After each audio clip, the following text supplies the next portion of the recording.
Hey, hey, hey. Monday, Monday, Monday. If it's Monday, it must be murder. Well, let's hope there's no murder tonight because we've got a great show that we don't want to muddy up with murder. But we do want to kill it tonight. We do want to kill it tonight. That's right. Everybody, this is Joshua R. Pangborn, my co host over here. My name is Nakia. I am the other host of SideKick Power Hour. We do this every Monday night. This is season 3.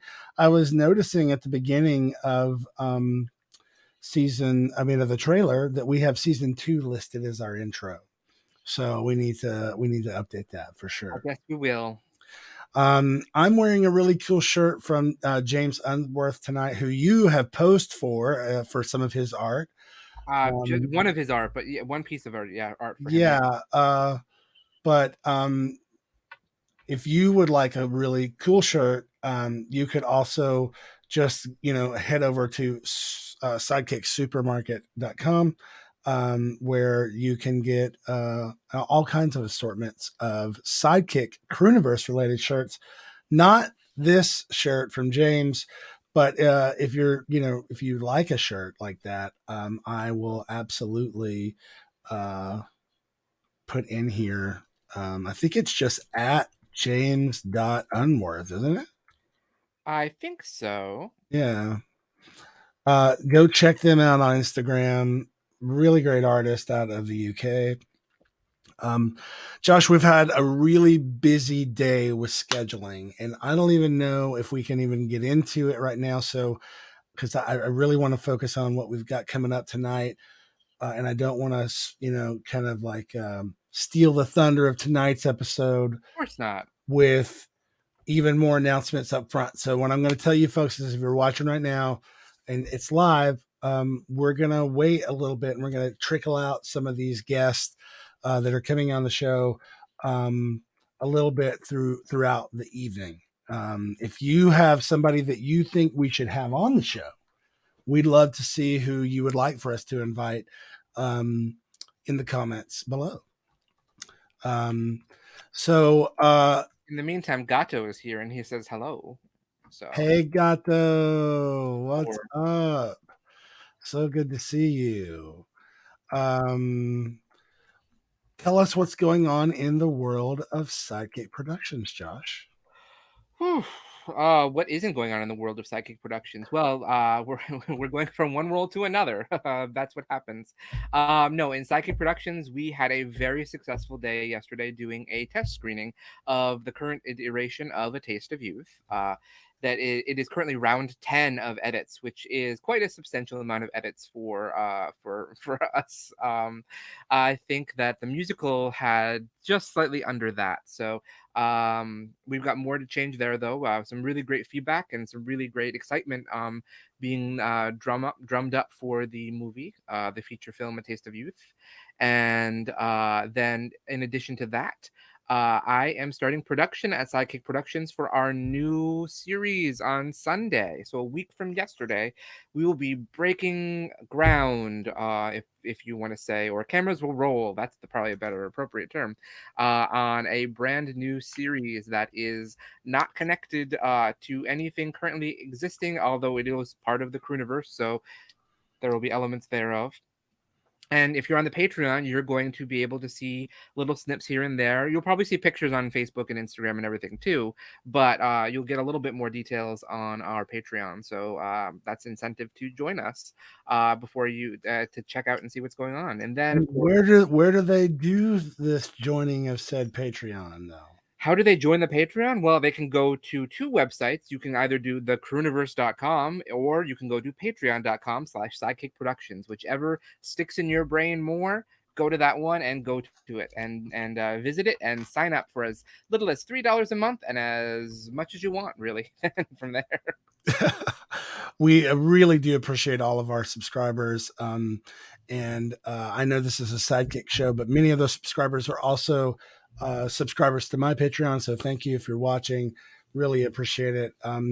You know, I have to say that money really does come in handy for the things that I am working on for me. And I know it comes in handy for the sidekick stuff because having been a producer on, or currently a producer on a full feature film, I totally understand the need to make money off of my art because it costs money to make it.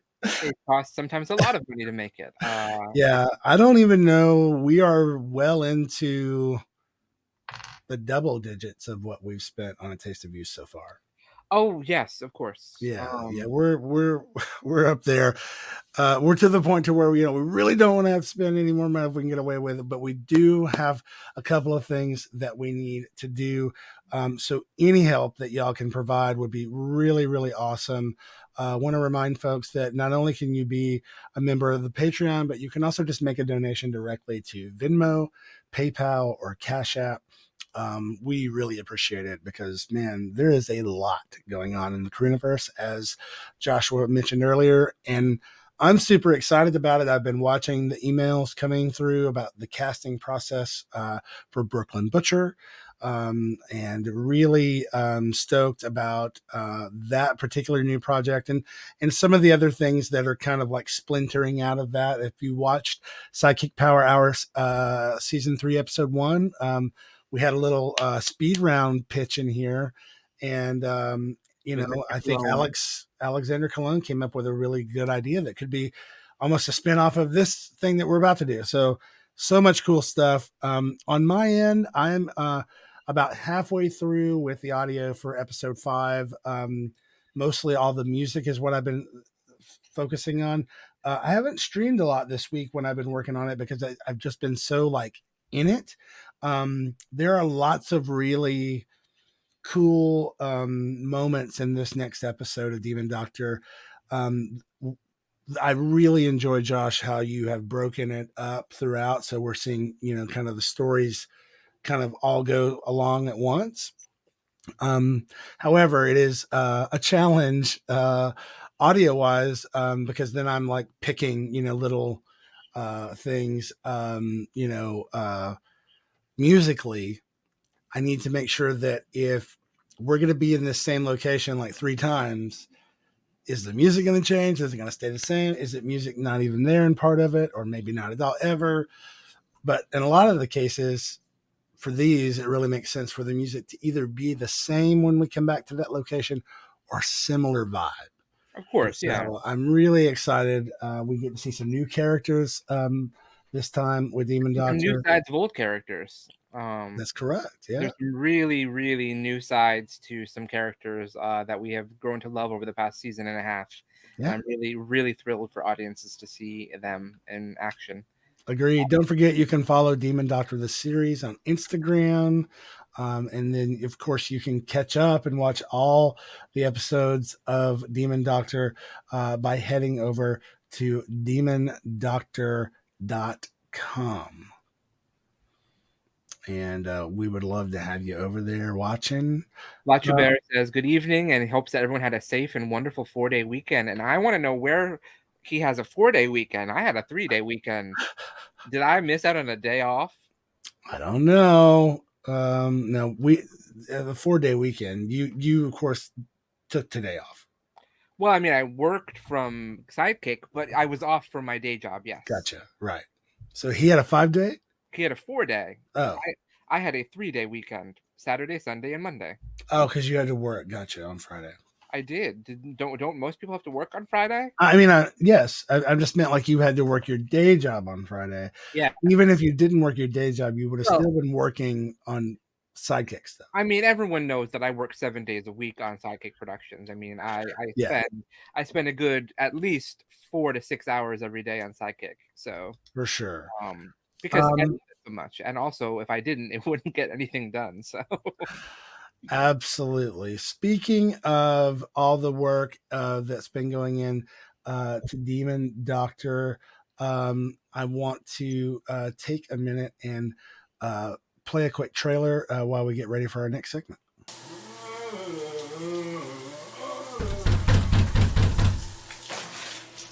Hello? Somebody there?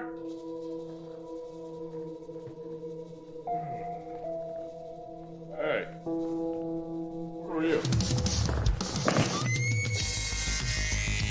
harvest? Yes, this symbol is on every single victim. So it's vengeance you seek.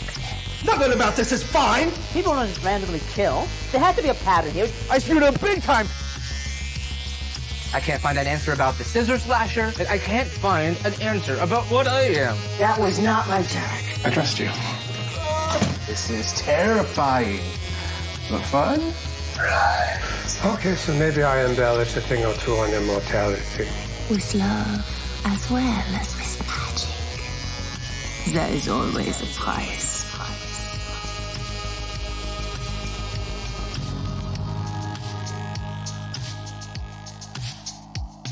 I'm very much looking forward to it.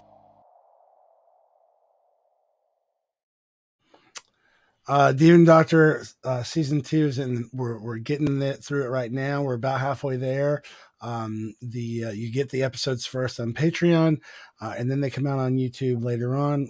We'd love to have your support over there. DemonDoctor.com. Is that the theme song? You know, the theme song doesn't have any lyrics as of right now. We'll have to do that. We'll have to write the lyrics sometime. I've never really thought about that. Really, you know, Demon Doctor. What would the Demon Doctor? What would that be? I wonder. They're demons and doctor. I don't know. It's very musical what I'm singing right now. Somebody in the comments was asking about what kind of shirts we have. So just wanted to show everybody over at SideKickSupermarket.com. We got shirts, we got bags, we got mugs. All with our new logos. We got so much. And our classic logos on there still too, if anyone wants that. There's even more where this came from. We have our brand new Demon Doctor shirt that came out just a few weeks ago. Yep. Look at this one.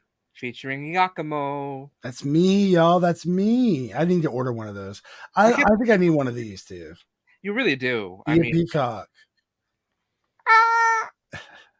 I like how this turned out where the logos are kind of like you can see them. I know. That's really nice how they formatted that for us. It really is. Okay, well, so Josh, let's talk about who we've got coming in tonight.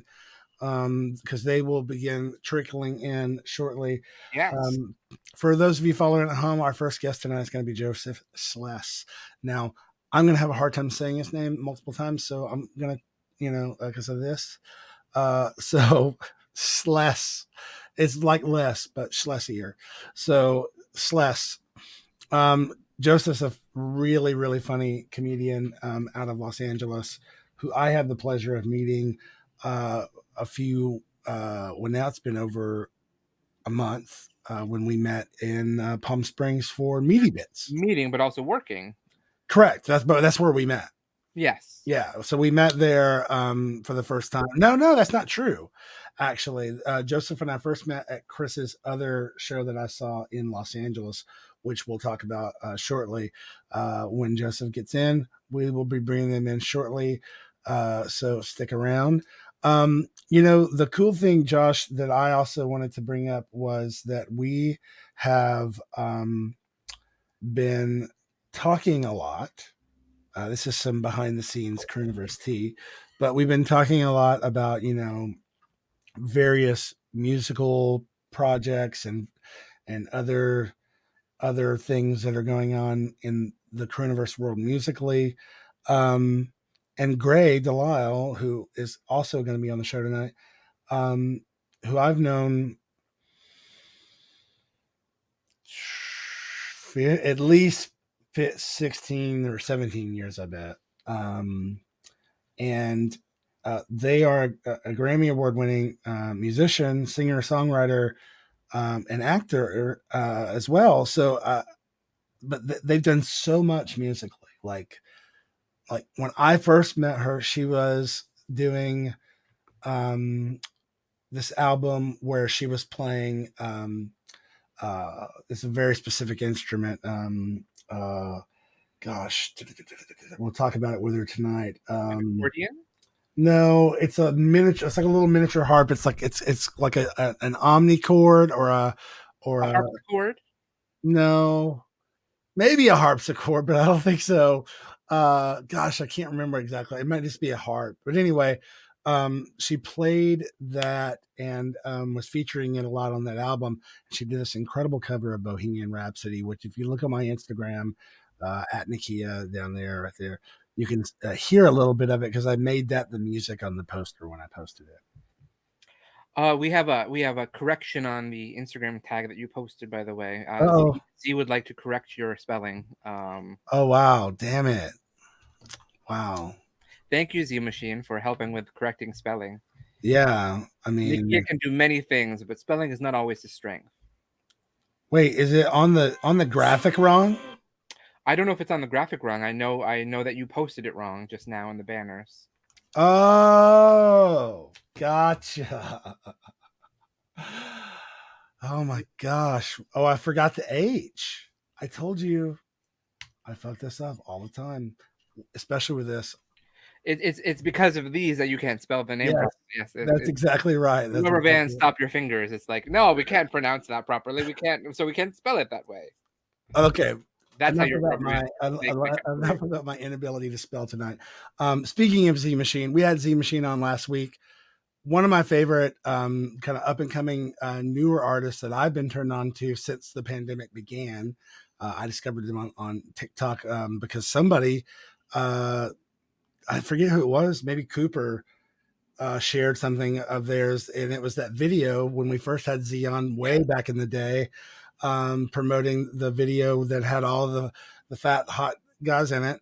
And that was gosh, I can't remember the name of that one, but it was such a great song too. Anyway, fast forward, it was so wild that when I met Joseph, I also found out that Joseph also knew Z, and then we learned this last week. So it was just all kinds of fun.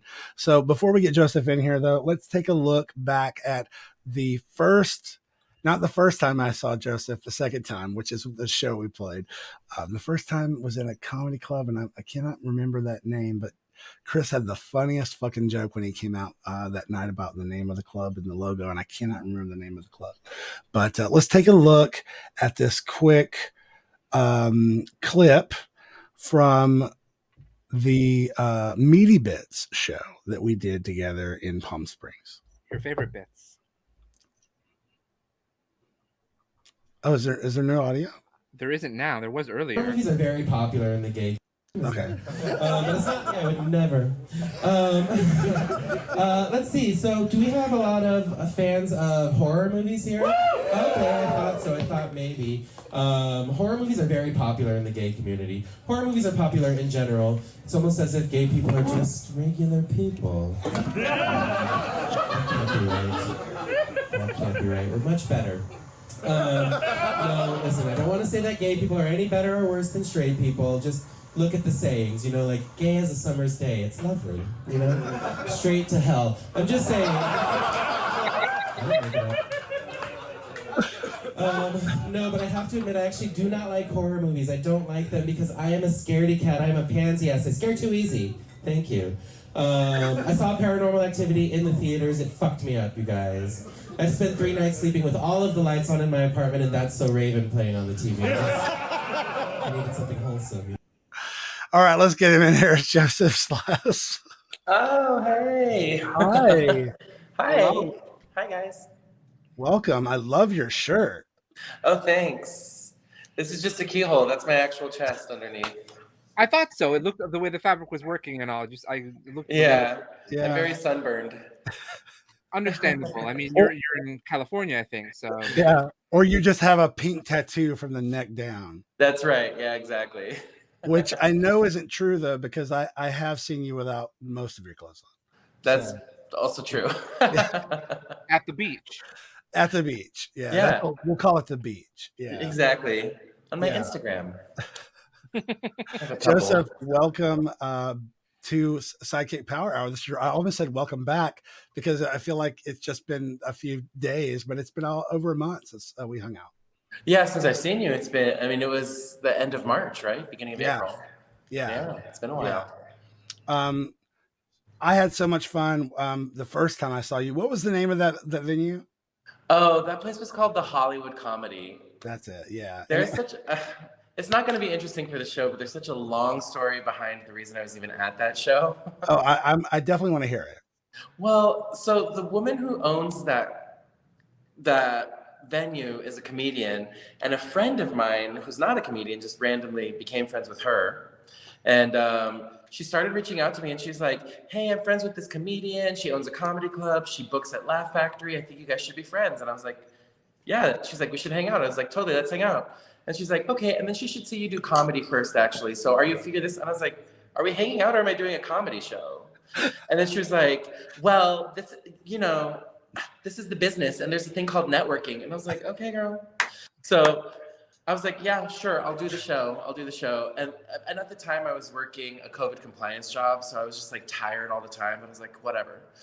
And then the day of the show, she's like, great, your contact is going to be this guy named Greg and we're not going to be there. And I'm like, I thought I was doing this to meet your friend and she's not even going to be there. So I was so annoyed when I got there. I was like, whatever. But then Chris was there and I didn't know Chris, but we were like just friends from online because he did Laugh After Dark, which I also did. Yeah, I think we've got a clip from that we're going to show. Yeah. And then in his clip, he was wearing a shirt that I have. So I just commented on his thing being like, hey, your clip is super funny and I have that same shirt or something like that. And then we just became like Instagram friends. So the night of that show, he just happened to be there. Because also the thing about the Hollywood comedy is sometimes it can be like a little toxic male comedy club, Gotcha. But I was so happy to go there because Chris was there. And then like, there was all these gay bears in the audience and it turned out to be an awesome, really fun show. Yeah, So, and what was the other guy's name? Wasn't he also gay? it was me, Joseph Schles. No, there was a girl who was the MC. That's what it was. Yeah. Yeah. I don't know her name. Yeah, she was. I don't know her. Yeah, I don't remember her. It was like a gnat. Anyway. Anyway, it was a lot of fun. I was in stitches that night, and of course, we just happened to be there supporting Chris alongside about 8 other bears. And so we basically had the whole front, almost like 2 rows. Yeah. I went in there so grumpy, and then it turned out I was like, oh, this is my demographic, baby. Yeah, Hell yeah. the growlers going off left and right. Exactly. Yeah. Well, you are a big old faggot, and we're super glad that you're here. Josh, it's like, that is all true. I really wanted to know a few things because I don't know you super well, and Josh doesn't know you at all, and of course our audience doesn't know you. Hi, Josh, either. nice to meet you. Nice to meet you as well. What's your favorite part about being a stand-up comedian? Oh, I should have mentally prepared for questions like that. Well, I mean, the easy answer and the honest answer is the laughs. Getting laughs is like my actual favorite thing. So my favorite part about doing stand-up comedy is getting laughs. I know that sounds maybe like obvious or dumb, but it's just the truth. And it's like my whole life though, even like I'm trying to get laughs from cashiers at the supermarket, which by the way, cashiers are my other target demographic. They love me. I can just see you checking out, at like Target, and you're like, I wish you would have had some Pride merchandise, but you can stream my music on stream my album on Spotify. No, I'm usually like talking some shit about the last person. Like I'm like, oh, I came in this line because I was short, but then that guy, and they're like, and I'm like, we're besties. Nice. Yeah. So that's probably my favorite part of stand-up. The rest of it sucks. I mean, that's fair though, because I mean, one of the reasons I think people would do stand-up over television or film is because they like the immediacy of response. And listen, I have a ton of television and film offers, and I'm like, Steven Spielberg, I just like stand-up, so. I mean, I'm the same way. I'm like, I want to do my own thing, Steven. I can't do yours. I've got my own projects to work on. So. Exactly. I'm like, Judd Apatow, stop calling me. I like doing shows for 7 people at the Hollywood Comedy.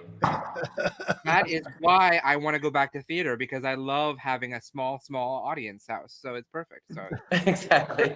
We're on the same page there, Joseph. I understand. Exactly. But what is hard about being a stand-up comic? Because I don't think a lot of people might know that. I think that a lot of people who see Mrs. Maisel and the glamorous life of being a stand-up comic. What's hard about it? Because I know it's a very hard profession. Well, a lot of things, I think about the industry in general, but I guess for me, it would apply to like stand-up and comedy stuff. It just feels like really nebulous all the time. It's like, sometimes I'm just like, I don't know what I'm supposed to be doing to move my career forward in any direction. It's always like, if you're trying to get a job as a waiter, you can walk into a restaurant and be like, here's my application, please look at this, If you're trying to get a job at a bank, you go to the bank. But to do this kind of stuff, you're just kind of like, I guess I'm supposed to meet people, and somebody somewhere along the way is going to be the gatekeeper who's going to have the power, and hopefully they like me, and they never do. But I think that's the hardest part of it. And then, like anything, it gets a little, it's friend groupy and cliquey, and it's like in Los Angeles anyway, there's kind of like the East Side Silver Lake comedy scene, and those are all the people who become famous. And it's like, how do you, who would I think of examples for that? I mean, like Atsuko Akatsuka, who that is? She has an HBO special. I just saw her, I think, on a podcast. Which one was it? It was really funny. But yes, I know who you're talking. She's hilarious. She's blowing up now. She was kind of like an East Side comedian, and a lot of them are. And I live like in West Hollywood, and I do kind of just like random. So just the kind of like trying to figure out how to get into like certain friend groups, navigating the social aspect of it so that the right people, so like Zach Noe Towers thinks you're cool. Sure. So that you get to do a show with, Deborah Giovanni or something like that. But it's like, that's the hard part about it, I'd say. Yeah, Chunkahedron agrees, you smooth or you lose. And I Exactly. think that's right.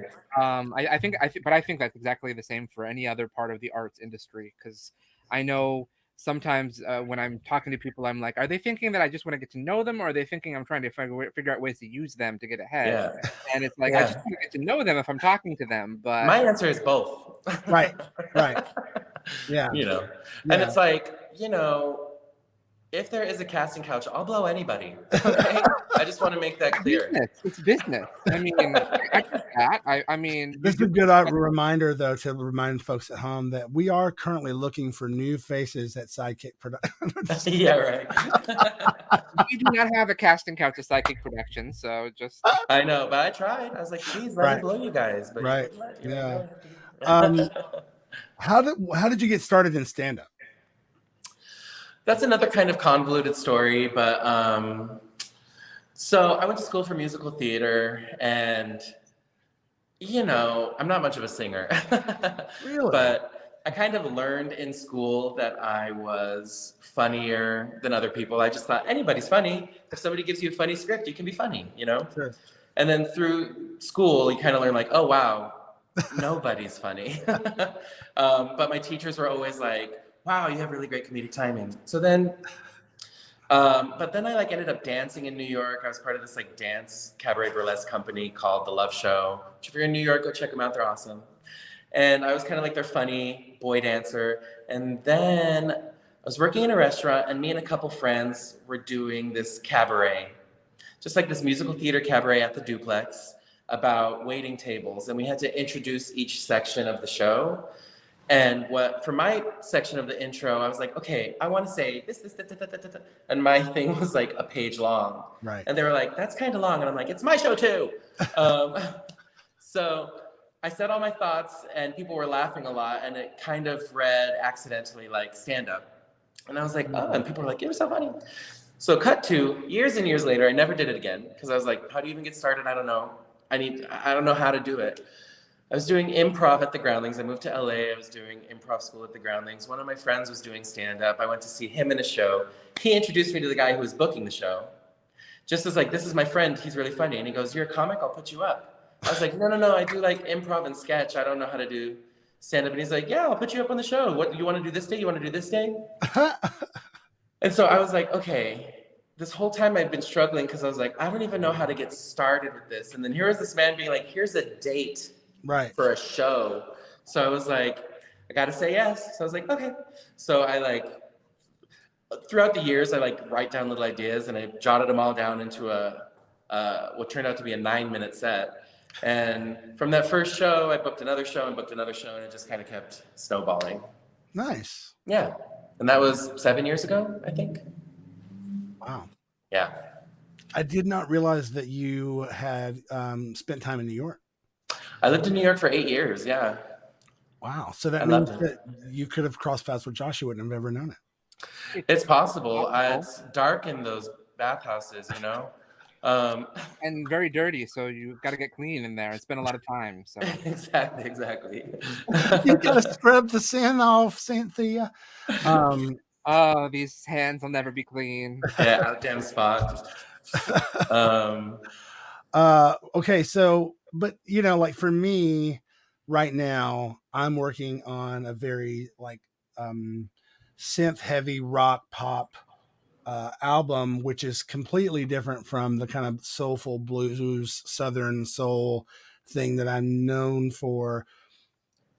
And so I still feel like that I'm kind of like finding my voice as an artist.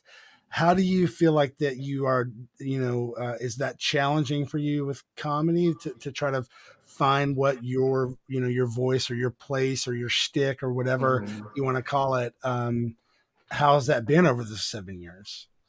Yeah, that's, you know, it is interesting because I don't know that I think about these things or approach it from that angle, but that is like how it happened. So a lot of my stand-up is like things that happened. Like, I feel like I'm a terrible writer because I'm just like, wow, this crazy thing happened and now I have a bit about it. I'm like not really good at sitting down and being like, what is it that I want to say? You know? So, but what does happen is things that I get like, you know, passionate about, or like just talking to friends or people and like ranting about a thing. Sure. Things will just kind of naturally come up. So like, you know, I do have bits about racism or problematic things that happen in the gay community or political stuff when Trump was president, especially, you know? Sure. And that stuff comes up and it all just kind of comes from like things that I get passionate about and rant about to friends. And then I'll say something crazy and they laugh and I'm like, is that a joke? So I guess in that aspect, my voice is just kind of like me, who I am, and like what I believe in. I always felt like I was like, I don't know how to develop a voice, like. But then I've had people be like, you have such a clear voice, and I'm like, really? Because it's not clear to me. But no, they're just like, wow, you really nailed Gay and Tired. Like, yeah, that is so great. So I think as far as comedy goes, it's just kind of like how I'm feeling in my life or like what's going on right now. I mean, a lot of my set is like really slutty jokes because I spent a long time of my life being pretty slutty. But like, you know, different things happen. And like, I went through a breakup. I have a whole breakup set. I did a show that was like about horror movies. So I have like now a whole set about horror movies. Just kind of like stuff that happens. If that answers your question or makes any kind of sense. No, I think it does. I think it does. Yeah. Josh, did you have something else you wanted to ask before we show another clip? Well, sure. I was just, I mean, because you would, how much do you think that you switch your voice depending on your audience? Do you think that you do any queer code switching, basically? So. Yeah. Well, I've learned that, yeah, you kind of got to a little bit. There are certain crowds that do not like slutty gay material. Oh, really? Yeah, they don't like it. They're okay with like gay jokes, but as soon as I'm like, you know, so I was blowing this guy, they like shut down. Wow. So I'm just like, I've started to learn, you kind of like vibe out a crowd. And if I'm like, okay, these people they don't want the like, how did I get syphilis joke? They're not gonna like that. But then when you do like a gay crowd. One of the funnier jokes that I remember from Western Exposure, that is, it's the one that ends, well, I'm not going to give it away, but it was just so funny. About syphilis? Well, about STI in general and a group of people that you didn't know could get it. Right, exactly. Yeah, that joke is very polarizing. So I pick and choose where I have a joke about priests. And you really got to be careful about where you do that one. Yeah. But yeah, so for like gay, it's a mostly gay audience, the dirtiest jokes, like all the dirty stuff. I'm like, okay, this is a gay crowd. Every joke about dicks, because otherwise, no response. Right. Gay audiences are not like, they're not the biggest fan of gay comics. And I've talked about this with a lot of gay comedians. You did, yeah, I remember that. When you do a gay room, they're just kind of like, they're like, we either want a woman or somebody we want to fuck. Where's Mateo Lane? You know what I mean? But I think that's for a lot of. I think that gay audiences aren't very supportive of gay film and television too, in a lot of ways. Like, yeah, I don't think. I think they want the gay representation, but they don't want to support it, which is right. It's interesting. So and the thing is, like, if I'm doing my jokes for like an average, like mostly straight crowd, and I say something like, you know, I was blowing this guy to glory hole, they're all like, oh my God, that's crazy. When you do it for a gay crowd, they're like, yeah, that's Tuesday. What's next? You know, so you really got to up the ante for them. Yeah, it's almost like you're comedic David Blaine. You've got to like really, pull something out that's gonna shock them. Exactly. So yeah, so in that way I do kind of code switch a little bit, but I try to always be myself, you know. Cool. I never tone down the gayness. I'm like, these people want a dirty priest joke and these people want, you know, jokes about horror movies or whatever. And I think that's, again, one of the luxuries of being a live performance, because I'm very non-apologetically queer with the stuff that we make in SideKick Productions. Shocking. I know. I'm just great passing. I don't know. I say in my glittery tank top shirt. But, I know, which I love. It's fantastic. I love it too. So I think that sometimes hurts us when we go to like festivals with our shows and all, because sometimes the audiences are just like, I don't know what to make of this. There's two fat guys kissing on the screen. I don't understand that. Yeah. And then being fat in the gay community, this is a whole other ballpark. That's a whole other ballpark. Yeah. Yeah. And I want to talk more about that later. And you're going to be with us for most of the show tonight because you also know Gray, DeLisle. I was gagged when you sent me that flyer today. I was like, Gray DeLisle. So I'm going to wait until the story gets here of how this happened, because it's going to blow your mind. But I did want to show another clip of yours, and I wanted you to set this up for us. It looks like it was filmed at the Comedy Store. Oh, yeah. And this is from what? I mean, I did. I think this is a special, maybe. Let's see. It's not well. I don't think so. The one I did the Comedy Store La Jolla, and I filmed it, which we weren't supposed to film it, but I like hid my camera behind a menu. Let's take a look at this bootleg copy of the Comedy Store performance from Joseph Schles. Hello. My name is Joseph Schles, and I'm a homosexual. I'd like to mention this right off the bat, just so that nobody out there is confused about why my voice is like this. I don't want anybody out there thinking, that straight man has such a sing-song voice. Don't fall in love with me, ladies. This is just my natural voice, by the way. I'm not putting it on because I'm gay. I do, however, think that it's lucky that this is the voice that I got, and I also happen to be gay. I was lucky. Because I just imagine if this was my voice and I turned out straight, dating would be exhausting. Just like, over and over again. I'd be like, no, I swear. This is just part of time. So, can I squeeze your boobies, or? I'm going to show people how to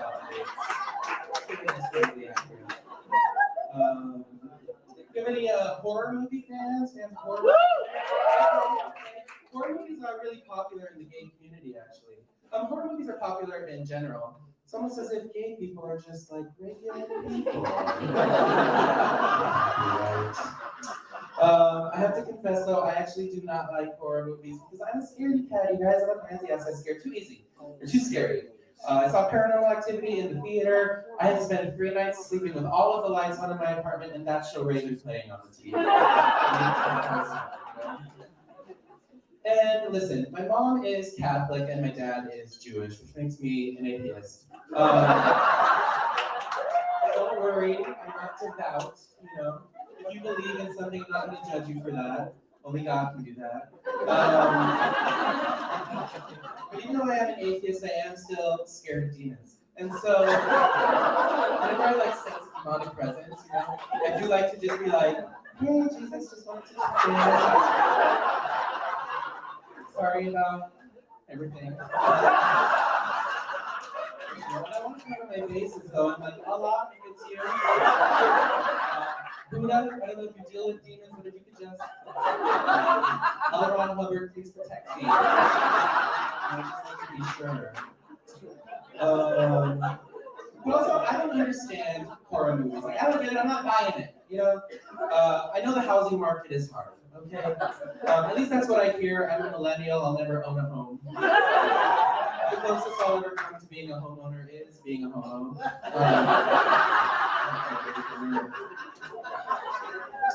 But I hear the housing market is hard, but I still can't understand the idea of moving into a house, seeing the walls bleeding, and thinking we're gonna stay. That's crazy to me.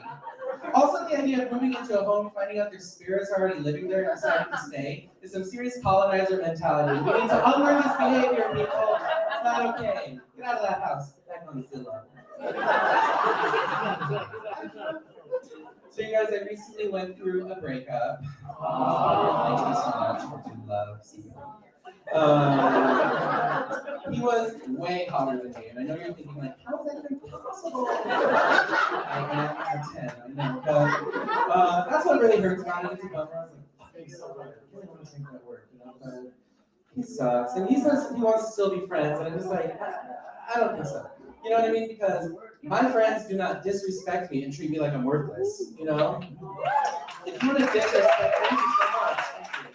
If you want to disrespect me and treat me like I'm worthless, we have to be in love. My boyfriend can do that. You know, so I am single. This rock and ball is back on the market. I do believe in body positivity. I do think every body is beautiful. I think every body is a bikini body. And I'd like to invite you all to picture me in a bikini right now. I will say though, I would like to get a little bit more fit. I do want to get more fit. And I know I need to go to the gym. I know I need to go to the gym. It's just that being there is so heavy. But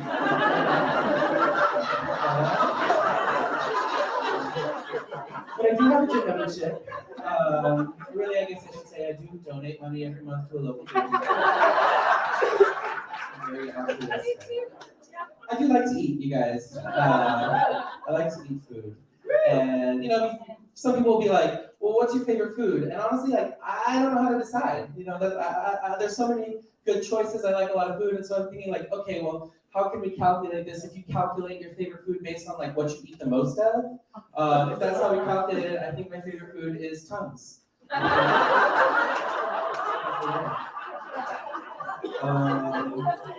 I like my coffee like I like my men in my mouth.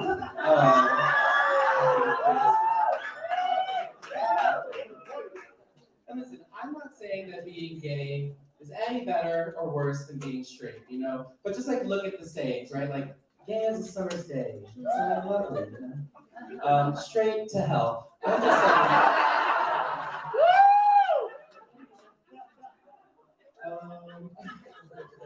so it's starting to get warmer out, which I am not happy about. Because when it starts to get warmer, my friends start to invite me camping. That's right, I do have straight friends. Because I am an ally.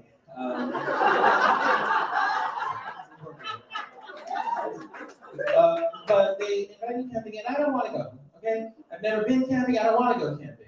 The way I see it is, if God wanted me to go camping, she wouldn't have made my rent so high. Okay? I'm not spending all of this money every month to sleep outside.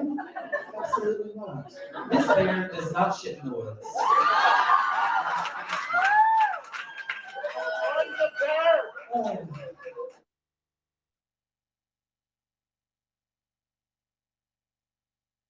Nakia, you muted all of us.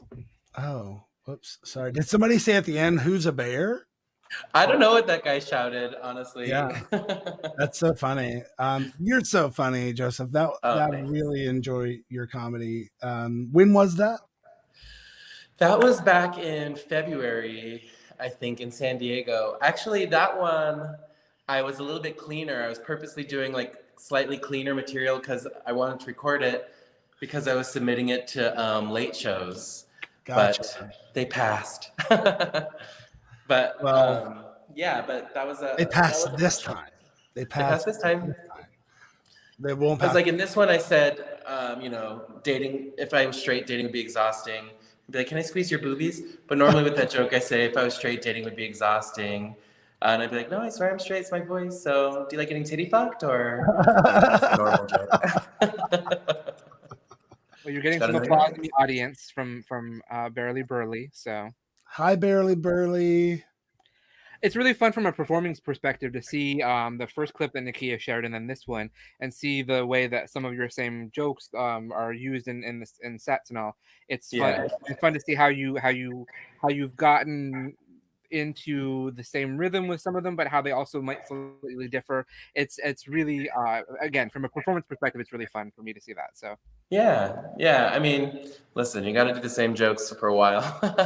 No, it's true. I mean, and the same is true for music. I mean, especially for live bands in Austin. Like when I first moved here and put together my own band, one of the very, if not the very first thing that the guitar player that I ended up working with, and he kind of was basically like my musical director the whole time that we were in that band together. The very first thing he said was like, let's pick a set and we stick with it for at least a year. We don't change it. Yeah. And I'm like, what? Like, I want to play a bunch of songs. He was like, no, you pick a set, because people will come every week and then they'll start to bring their friends. And because he'd been doing it for a long time. Yeah. He totally got it. So by the time that we were done with that first year, like, you know, even our cover songs that weren't very well known, you don't have this luxury of doing cover jokes, but even our cover songs, not unless you're Amy Schumer, right? Ooh, now we're never gonna get Amy Schumer on this show, Nakia. Actually, I do love Amy Schumer, but I was just kidding. Amy, forgive me. I know you're watching this, Amy. I love you. Right. But you know, by the time that we were done, some of those people thought that those cover songs even were mine. You know, that I had, you know, because it's an interesting thing actually between music and comedy, because with music, if there's a song that you love, people want it all the time. Yep. People want to hear Cyndi Lauper singing. Girls just want to have fun in every show she does. But if you're a comedian, if somebody's heard the joke before, they're like, I've heard it. What's new? We need new. And you're just like, oh, it's hard. Yeah. You know, that when you see that though, I have to wonder. Like, I do know people who are so into comedy that they listen to like the XM channel, comedy channels all the time. Yeah. So there's no way they don't hear repeats. So my question is, are those people like skipping to another channel then, or like, you know, laughing to the joke? You know, like I used to have a David Cross album before streaming became a thing. And it was one of my favorite comedy albums. And I played it a lot. And when I was in high school, and I found out about Up in Smoke by Cheech and Chong. Mm-hmm. Again, I played the whole thing just like all the time over and over. Yeah, I guess that's true, because I think Margaret Cho was kind of like my first big like comedy. I love her. And I could watch her Asian chicken salad bit 100 times and laugh every time. You know? Very funny. Yeah. So good. And you know, what about like that first Adam Sandler record? You know, like it, like for again, you were probably both in elementary school. I don't know who that is. Who's Adam Sandler? That first Adam Sandler record, when he was, you know, still super hot right off of SNL, or right still on it. I mean, it was just, you couldn't go anywhere without guys, you know, hey, you guys heard this Adam Sandler record? Yeah. I used to watch Dressed to Kill all the time with my high school friends after cast parties and all. Eddie Izzard's yeah. I mean, that one is pretty genius. Yeah, that one's great. Okay, so it won't be long until we'll have Gray in here. We're going to talk about the way that I know Gray, the way that you know Gray, how this happened tonight of all nights. Very cool. I was curious, though. I did want to ask you about something that you brought up earlier. You mentioned this cabaret show where you were singing. Mm-hmm. So, you know, I'm just, you know, where could we hear you sing if we want to hear? Well, actually, on YouTube, I think there's, I don't know, I have a couple videos from my college like showcase, but like I said, I'm not much of a singer. I was, you know, more of a character actor. But yeah, I went to school for musical theater, and I wanted to like, I wanted to be a good singer so bad, but I was more of a dancer who can kind of sing. Well, and that was the other thing that I wanted to ask you about was, I can't say that aside from being in Z Machine's video, which I didn't know was you. Like I remembered that scene, and I didn't know it was you until last week when Z was on the show. Uh-huh. And it got to that scene when we showed the video, and I was like, So, yeah. But anyway, where can we see you dancing? Oh, I don't know that there's a ton of videos of that really on the internet, to be honest with you. There's not on your TikTok. I can't find you dancing on your TikTok either. Yeah, I don't really do it anymore. Wow, why did you stop? You'd have to come over and I'll show you a video from community college, I guess. I mean, I just kind of, I always kind of wanted to be an actor and a comedian, really. But I did love musical theater, and I kind of got into dance in a sideways way. And I loved dancing, and in my young brain, I was like, okay, I'm gonna dance because I love dancing. I'm gonna go be a star on Broadway, and then I'm gonna use that to parlay myself into TV and movie stardom. You know what I mean? Yeah. My like gay 18-year-old. It's like we share the same gay brain. I grew up. I was like, I'm gonna go be on Broadway, and then from there, movies and TV. There we go. Exactly. But then, like, I started to learn over time that, like, I actually feel like Broadway is a little bit more confining. Broadway's kind of like, there's the Broadway stars who create a role, and then they find people who can fit in that. Right. So it's like, unless you're already like a star, you have to be like someone else if you want to take over any part, if you're not originating parts. But I feel like in like TV and film, there's a lot more space to be a lot of different types. So, and ultimately that's kind of really what I wanted to focus on. So I kind of moved away. Yeah, when I saw Lion King for the first time, it was my first year of college, and I saw Lion King, and I was like, I'm going to see Lion King. This is exciting. I've never seen Broadway before. I'm from a small town of 500 people. Yeah. Broadway, the dream. But I saw Lion King, and I'm like, wow, this isn't very good. Like it's good, it's great. I mean, they're really beautiful. It's kind of cookie cutter. But everyone acts like they're in the movie The Lion King, like right. Imitate Scar. Like it's like everything he's doing is an exact inflection of how Jeremy Irons delivered the lines. And then exactly. I'm like, oh, they probably directed them to do this because they want to recreate the musical on stage. Yeah. So and literally to like get cast in like Broadway stuff, you have to fit in the costume. So that's like a real thing. They're like, we like you, but you're not the same size as the last guy who did it. So that's why you and I could never ever be on a cruise ship. Well, I just did a cruise, but as a comedian. But a comedian, yes, but not as a musical theater person. Yeah. Yeah, and like I said, I was dancing, and like I, would have kind of gone along the route of being like a chorus boy, and then I just was feeling like that's not really what I wanted. So you wanted to go solo. I love it. Yeah, honestly. I love it. That's super rad. Well, you made me think of one of my favorite scenes from one of my favorite movies. And so I want to pull it up real quick. This is where is it? Oh, it's right there.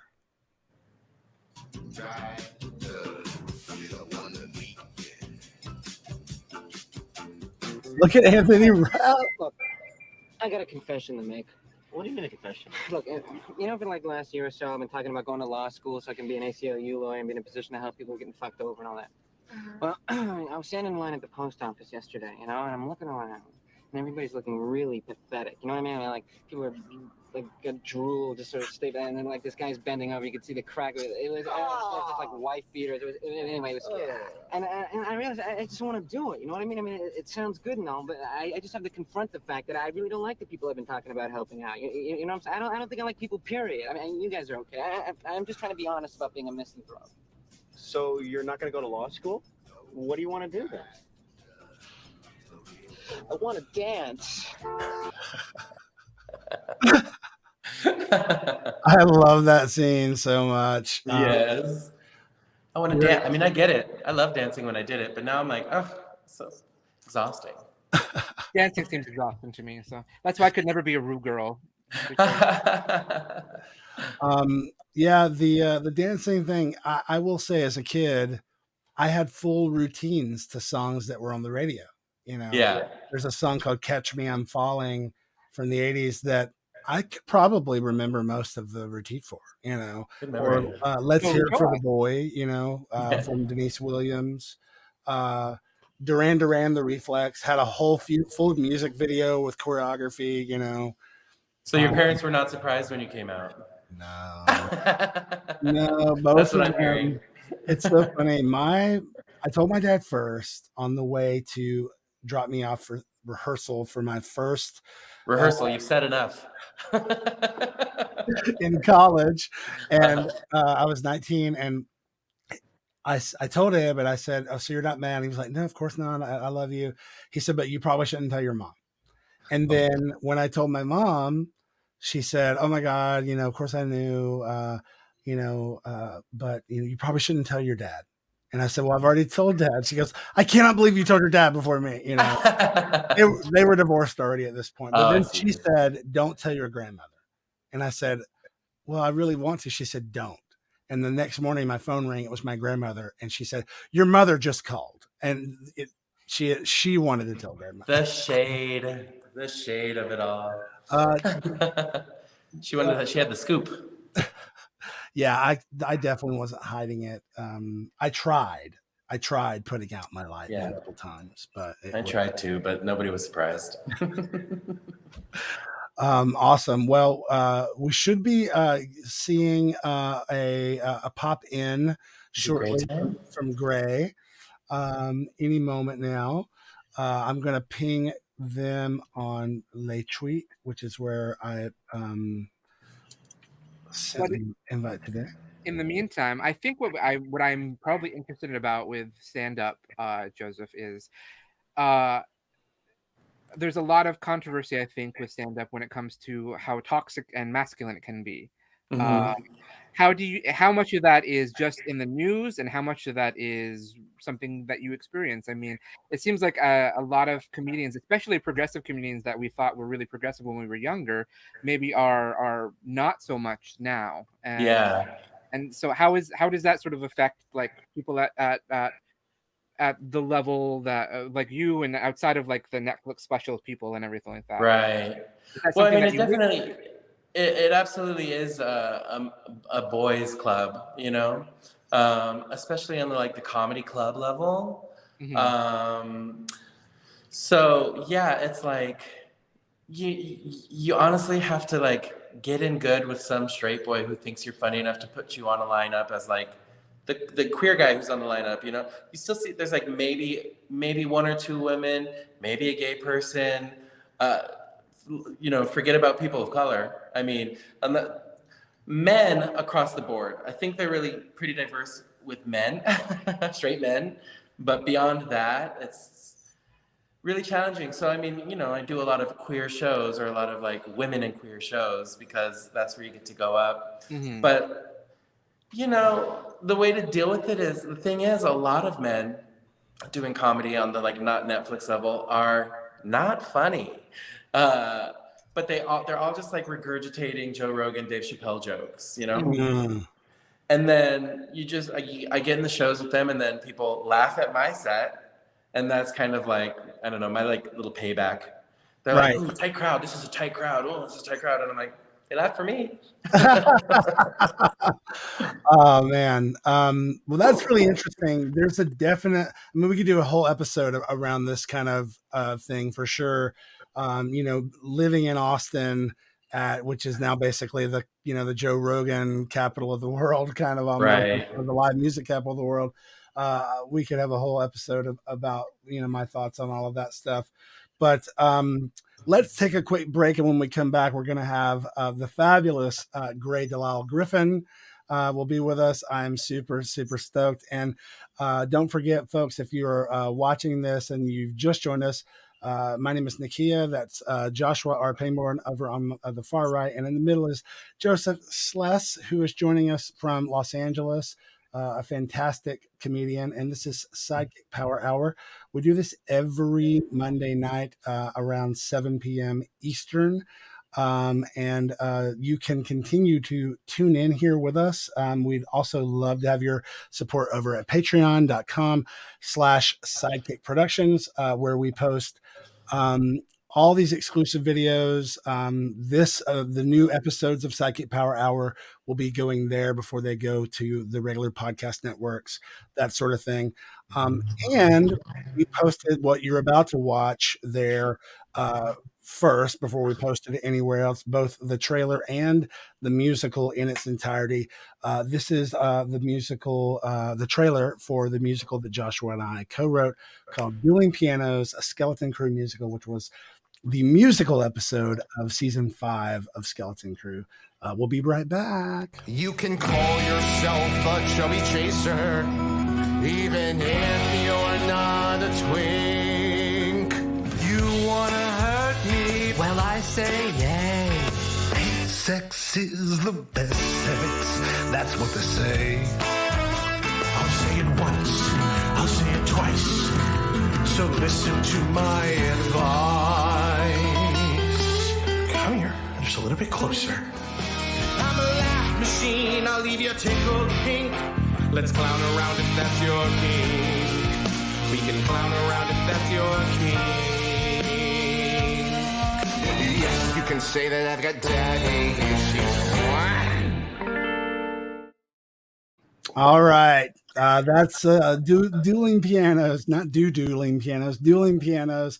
Man, my braces and my golfer here are really getting to me today. That's right. That's the problem. Let's take a look real quick before we bring Gray in at just a quick little bit from her TikTok real quick. I found this today and I thought it was hilarious. So for a long time, I thought I wanted to be a stay-at-home mom, but my kids are always there. They're always bothering me, like, take me to places. Take me to Build-A-Bear. We want to go to Build-A-Bear. I didn't even know what that was. I thought it was like a gay gym or something. I was like, ask Uncle Tanner. He loves that place. For a long time, I thought I wanted to be a stay-at-home mom. Hey, Gray. Hi, I can't hear anyone. Uh-oh. Oh, let's see. I was just not saying anything. Can you hear us now?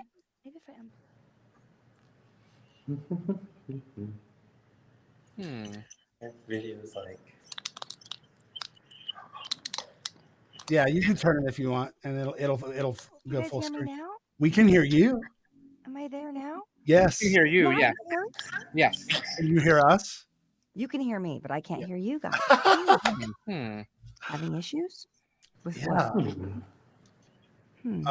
Let's No, see. I'm not sure with this. I don't know what to do. You guys, settings? I'm going to tell her to go out of the studio and refresh browser. Test? Hang on. Sorry, this is not a fun thing. I can see that my mic is working. Oh, I can hear you now. Yeah. Oh, you can hear it. Okay, get that. There we go. Oh, my butthole is so tight. That's what they all say. That's why I'm so popular at the gym. So. I was like, are they talking about me? I can tell. And then I saw my clip come up. I was like, oh, they're definitely talking about me. I stepped out of my own barbecue to be here because that's how bad my barbecue was going. I was like, oh, Well, thank you for popping in. And I wanted to tell people, I waited until you got here to tell this story, but randomly today we had another guest that was supposed to be with us. They canceled last minute. And before I could even get to Josh, even to say like, who should we schedule? I got an email the exact same time from Joseph that said, here's my pronouns and here's some photos of me. And I don't really have a whole lot going on except for this cool show I'm going to be doing with DeLisle. And my light bulb just went ding. I love it. That's great. Okay, I'm just going to do this. And so I just randomly took a chance, even though I've known Gray for years and we follow each other on socials and stuff. I just took a chance and said, you know what? I'm going to see if she's available just to pop in tonight, just for a minute even. And here you are. I told my family, I was like, I'm very famous, so I am going to be a last minute replacement for a podcast right now on Memorial Day. And it'll be great. Very this move, but I'm going to do it. I didn't know that story, Nakia. I was like, this is a crazy coincidence. Yeah, he replied to when I sent him the promo, and then he goes, "Oh wow, I know Gray." But the funny thing is that I felt like I knew Joseph way better, and then we finally really met, like, and actually had a coffee, just the two of us, just And like didn't get along at all. we hated each other, and it was really weird. But he's already signed on for the thing, and I've done a lot of promos, so I'm not, Well, that makes the best comedy, though. Just I'm a hate cheap it. bitch. Yeah. That's right. No, he's so great. We had to fight over one of the jokes of like, who do I have to fuck to get, like I have a joke. It's like, who do I have to fuck around here? And he's got one too. Like, are you doing your who do I have to fuck joke, or do I need to? Because we're both little whores. Interesting. But they're different enough that we're both going to talk We're about. different. I may cut mine. I've got all these new jokes now, Joseph. I don't know. Oh, excuse me. We were talking earlier, Gray, and you'll have I think an extra insight on this because like for instance, when I started my first band in Austin, my band leader was an older guy who'd been doing it for a long time, and he was like, "You do the same set for a week. For a year, every week." Yes, and Joseph and you for stand-up, you kind of have to do a set that everybody knows for a while. Yeah. And then you start adding in more jokes and stuff, but it's almost not the same as it is for a musician that where they're you don't want to walk into a club and hear the same joke after you paid for it, or whatever. I know. Yeah. When a band was like, "This, we're going to try out a new one," I'm like, "And I'm going to try out the bathroom." But with comedy, it's like, "Oh, that was the set from the Improv 6 months ago." Oh, okay. Exactly. Or I'm like, "Oh, I saw this guy's Vegas set while they were getting ready for their HBO special." So like when I watch the special, I'm like, "Oh, okay, I get it." Gotcha. But yeah, it's totally different. Yeah. Well, tell us about what's going on that's going to include Joseph. We're really excited to hear all about it. I always said, if I ever had any money, I'm going to like champion my friends and make art happen and whatever. And this cartoon gig has been really good to me. So I'm just like the fairy godmother of comedy specials. The Fairly Odd Mother. Exactly. There we go. Tying it all. Yeah, you twerps. Got a bed. Yeah.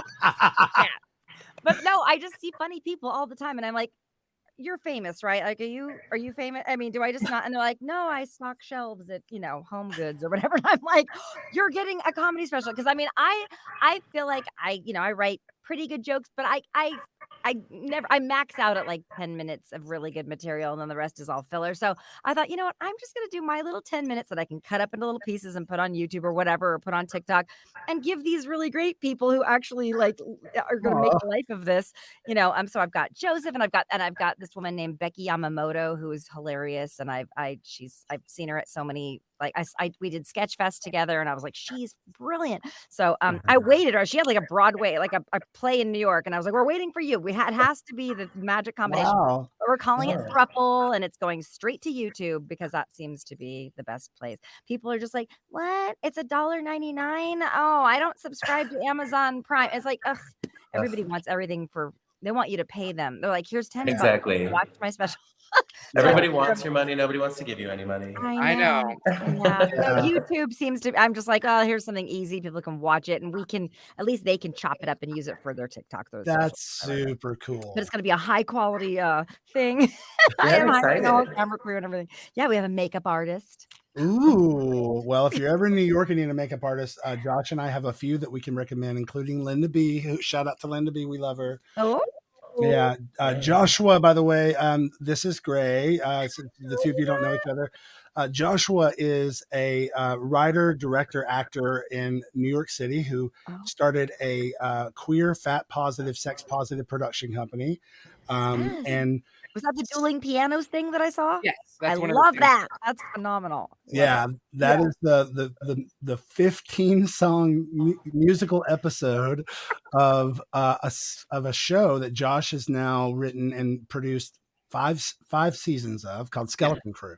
I love it. That's great. Oh and like gosh. you said, what is it that you like to put your friends and make art and stuff? that's literally how Josh got started, and everything that he does. It's just a bunch of people that we all know each other, and we're all doing it together. It's probably like because I'm my broken childhood, but for me, I won't do anything. For other people, that gets me to do things for me when I'm like, well, I completely understand. I mean, broken childhood and all. I get that. I know if somebody like hurts my friend, I'm like, you're not. Yeah, but for me, I'm like, sorry, you know, yeah. So I get it. We don't want to keep you too long from your barbecue, but I did want to ask you, I found a clip on YouTube. I did some searching to see if I could find one of these kinds of clips. Yeah. I just want to know if I have permission to show it. It's basically like you doing 29 cartoon voices at one time. Yes.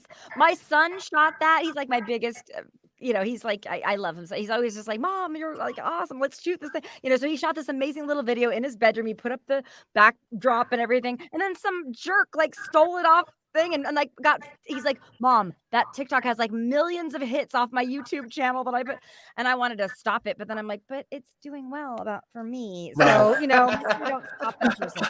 Anyways, well, I found it on YouTube, so we're gonna pull it up.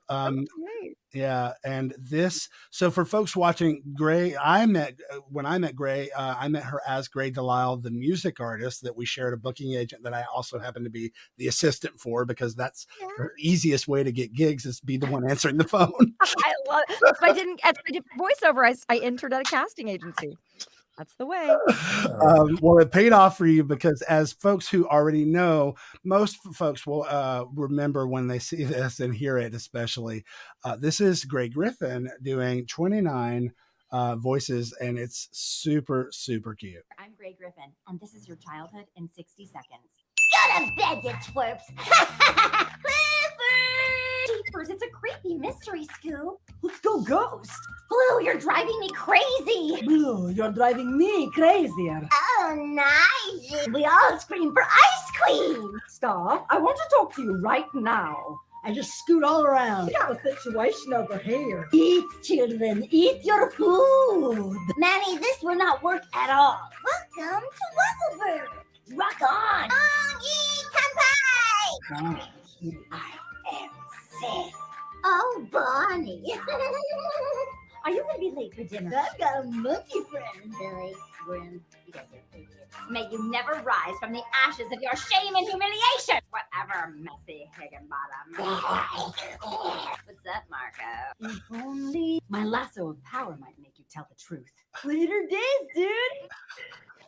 I love that they put the live action actor of the, you know, for Daphne and he's like, it was Rosie O'Donnell at one and Rosie point. O'Donnell, I know. No, yeah. Oh, you're so good. People have said, like, were you in the live action movie? And I'm like, stop and think again, and then go ahead. You know, or they're like, are you the original Daphne? And I'm like, God, I was feeling so good about myself this morning. Oh. That reminds me of your Vato joke on TikTok. Yes. I got a lot of I don't know, whatever. I think some would say that you're the superb Daphne right now, because I know that Mystery Incorporated is one of the most popular of the Scooby-Doos. So that's my favorite iteration of the show too, you know, which is like we kind of all got kind of hip on that show. Well, yes. Zelma had a girlfriend on the show. She had hot dog water. It was great. It was a hilarious show.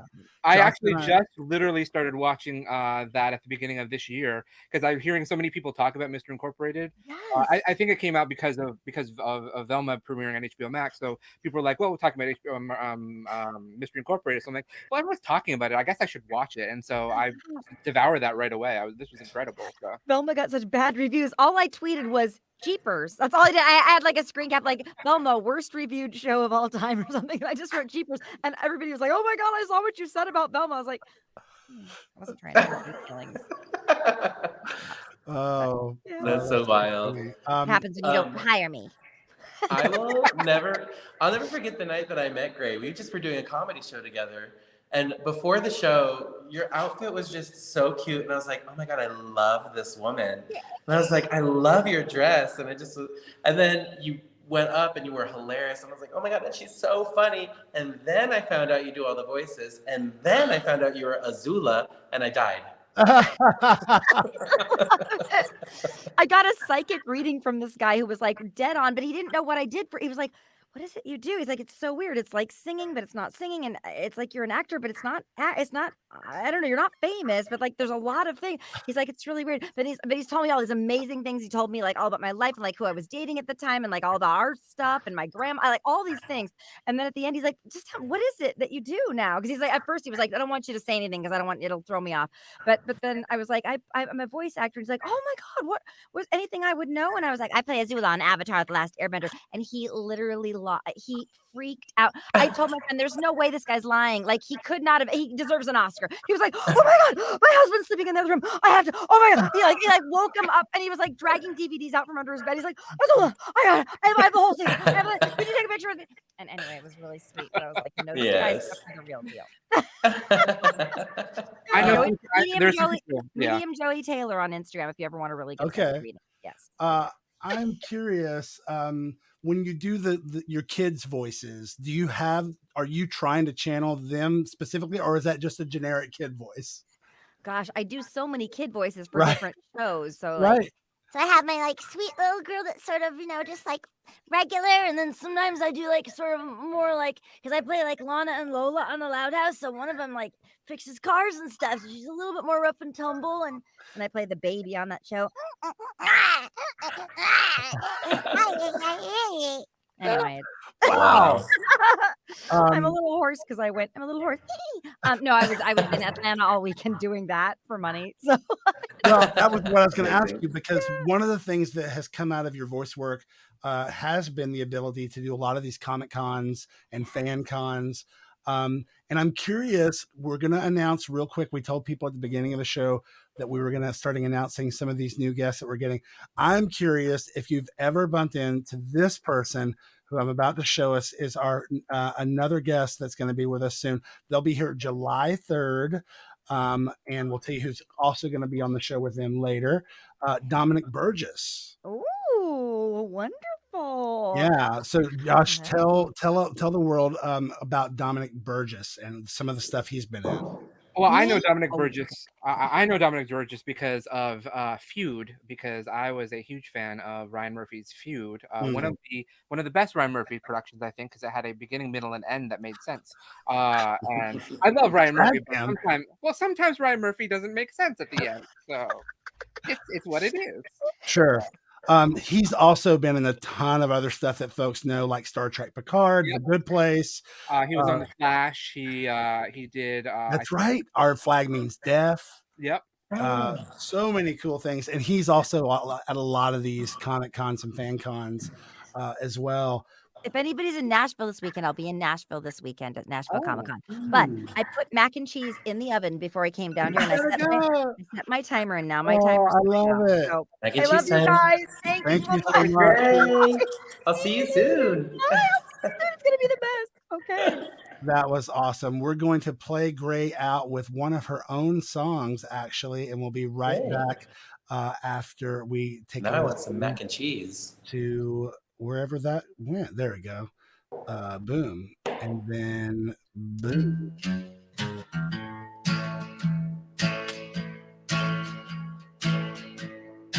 Oh, oops. You hardly ever cross my mind, except when I drink too much wine. Listen to your records all night long. I think I'm mostly over you, except when I'm with someone new. And everything about you just feels wrong. So good. I only miss you when I feel the sunshine. He's I great. believe this is a Willie Nelson song, maybe. I know she recently did a lot of cover songs and put them out in a series of videos, and that might be a Willie song. What an amazing person, though. Yeah, she's so awesome. Yeah, I mean, I just, again, we reconnected after we met years ago on, we reconnected on social just since the pandemic, actually. And you know, we were just DMing each other occasionally about random stuff. And today, when you sent that, it was just like, ding, it was perfect timing. Yeah, that is awesome. I'm excited to do that thing with her. You know, I didn't when I met her, I just thought like, you know, what a cool chick, you know. Sure. And then the more I found out about her, I was like, oh my God, she's amazing. Yeah. You know? Yeah. She's so nice. She's so funny. I don't know if you follow her on Twitter, but she just turns out these jokes after jokes. She's so funny. Yeah. And the ones where she reads people who are trying to like fuck with her and stuff, you know. Like, yeah. So funny too. So when is that being taped? June 17th in Hollywood. So what do we got going on? So that is June 19th. No. So okay, so good. So between now and then or between now and like August, late August, if you have a clip from that you want to send over, you know, that we can share with folks, so we can let people know when it's coming out, that would be fantastic. Yeah, I don't know. Yeah, when I know, I'll let you know. Great. And then I had a few questions for you about going back to the musical theater stuff. So when you were up in New York and you were doing, you know, kind of like the audition slag and stuff, all that, what, like, when you could probably afford to go to shows because Broadway is fucking super expensive, what kind of shows were you seeing, and what really excited you that you saw in person while you were there? Well, actually, I went to a lot of shows. First of all, I've always been a waiter. So I've been waiting tables forever. And then if you're a waiter in New York, and I was working at nice restaurants, so I was making some money. But also you get student rush tickets, lottery tickets. So you can see a lot of shows for $25, you know? Oh, wow. Okay, great. So I saw a lot of shows. I mean, it's, you know, I don't have the best memory, but I liked a lot of shows. You know, one of my favorite shows that I saw on Broadway. It's all the K you do, by the way. And all the K, yeah. Is actually Fiddler on the Roof, believe it or not. It's such a great show. And the choreography is so good. Which production? Oh, I don't remember. And I'm also terrible with years. Like, I could not tell you the difference between 2003 and 2017. I'm like, was that not the same time? But do you know if it was it the one with Harvey Fierstein in it? I don't think so. I think it was the one after that. Okay. Oh, did you see the one in Yiddish? No, maybe it was Harvey, or maybe I just saw after Harvey Fierstein left. Or maybe he was out that night. Yeah, who knows? Well, if you saw it with Harvey Fierstein, you also probably saw it with Rosie O'Donnell. So No. So it definitely wasn't that one. There was another. There had to have been, I think, another production between that one and the Yiddish one. I think there might have been. I saw the Harvey Fierstein and Rosie O'Donnell one. That was a very interesting production.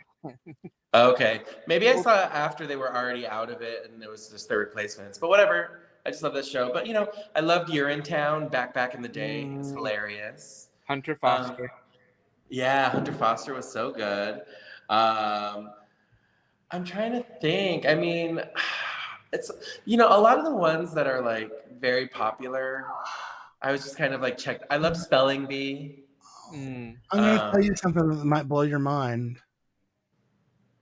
Oh my gosh. I think you saw it with Rebecca Luker. Me? Yeah. The Fiddler? Yeah. Maybe. You know, I have was it in 2000? Was it around 2000, 2001, 2002? No, it would have been somewhere around like 06 or 7 or 8 or something. Okay, then you saw it with Brian Connolly. Maybe, yeah. Yeah, I bet that's who it was. I think we were about the same age then, Joseph, because we probably moved to New York City around the same time, it sounds like. So I lived in New York City from 2004 to 2012. I moved here right after college in 2005. So. Oh, okay. Yeah. Wow. We did see a lot of the same shows then. Yeah, back then I saw a bunch of those shows. But I mean, I see shows throughout the years. You know, like Xanadu was really fun. Mm-hmm. It's gonna be hard for me to remember. There's so many. Here's a better question then. What about a show that you never got to see before it closed and it really bummed you out? Let's relive that trauma. Well, there were shows that happened after I moved away from New York that I would have liked to have seen, but like Beetlejuice, I remember a lot of people talking about. I really wanted to see that. Just from the clips, looked really fun. Yeah. But and then I'll see a lot of them when they come to LA or whatever. Like I really wanted to see. Oh well, no, actually I visited New York and I saw Hadestown. I thought that was great. Yeah, I don't know. This is what I was afraid of. I was like, oh, they're gonna ask me questions, and I have a bad memory, and I'm gonna be like. Did you ever see? Did you get to see? No, you would have been gone, I guess, for Jagged Little Pill. I did. I saw that in LA. Oh, you did? Okay, good. Okay, so Alanis Morissette is like my number one. Okay, she was my. I would clip out magazine articles about her. I love her. And I saw the 25-year anniversary tour. I saw it at the Hollywood Bowl. I cried the whole time. I just love her. So I kind of was like hesitant to want to see Jagged Little Pill. Same. Because I was just like, I don't know. If I want to hear those songs, I want to hear her singing them. And then from any like preview or performance I saw of it, I was like, I don't think I'm gonna like this. But actually, I loved it. Yeah. It turns out I loved it. And then a lot of people talk shit about it, but I was like, fuck you, it was great. I saw it opening night of previews, and Alanis had like sent along a little video message, you know, they put a video down because they all came out on stage. It was also the first time the cast had seen it. It was really cute. I had the privilege of sitting in front of Peter Gallagher, whose daughter was in the show and had something really traumatic happen to her in the show. And Peter and his wife were in the back sobbing behind me the whole time. And then down the aisle for me was LaChance as well. And her daughter, Cecily, was the daughter in the show. Wow. The adopted daughter. Very, very cool. I really, really loved it. I think it's probably one of my favorite musicals ever. Wow. I just think it's, you know, like, I know this might sound weird, but writing something from the ground up and it making sense seems to me like it might be easier than taking something like this and turning it into a cohesive story that actually is also political at the same time. Yeah. You know? In a very easy to digest way, but also like kind of make you mad way. And so I just think it was really well done. And I, as a vocalist, like the arrangements in that were just incredible. Yeah, it was so good. Yeah. It was definitely better than I thought it was going to be. And I thought I really liked the story. I thought it was going to be a little heavy-handed, to be honest, but I thought it was actually really well done. Well, I have two things I'm going to tell you about this. The first is her drummer is somebody that I've known since like 2005. His name is Victor Indrizio. He's an incredible drummer. He's played with a bunch of great people like Sheryl Crow and you know, oh god, a bunch of 90s bands that you might have know, Amy Mann. But Alanis, he's been with her now for probably 5-6 years. So the tour that you saw at Hollywood Bowl, he was playing drums. That's amazing. Yeah. And then her band stays with her for years and years and years, which makes me think she's probably a great person. He says that she's incredible, and he's a really good judge of character. And then the other thing I wanted to tell you was I can't say out loud on here the information that I have, but I will tell it to you offline. But suffice to say that if you're that hardcore of an Alanis fan, that you know how we were talking about you coming to Austin and like trying to figure out a way to do some stand-up while you're here. There's a time that I think that you should be in Austin because it would give you a really good chance to see her in a special setting. Okay, say no more. I'm buying a ticket. That I have access to. So I gotta say, I live my life like Louise from Thelma and Louise, and I'm like, we're not going through Texas. But I do want to visit Austin, but I also have like I'm gonna get in a fight in Austin. I know I'm going to. But sure. Well, especially I think, and this is one of the things I said I wanted to circle back to was especially considering the comedy that's been going on here. And this is mostly by word of mouth from other people that are comics that I know that live here or are part of the comedy scene or comedy scene adjacent, or even comedians that don't live here that are talking about coming here when they find out I'm from Austin. There's a lot of discussion around the culture of comedy in Austin and the especially the toxic racist, homophobic stuff that's been going on.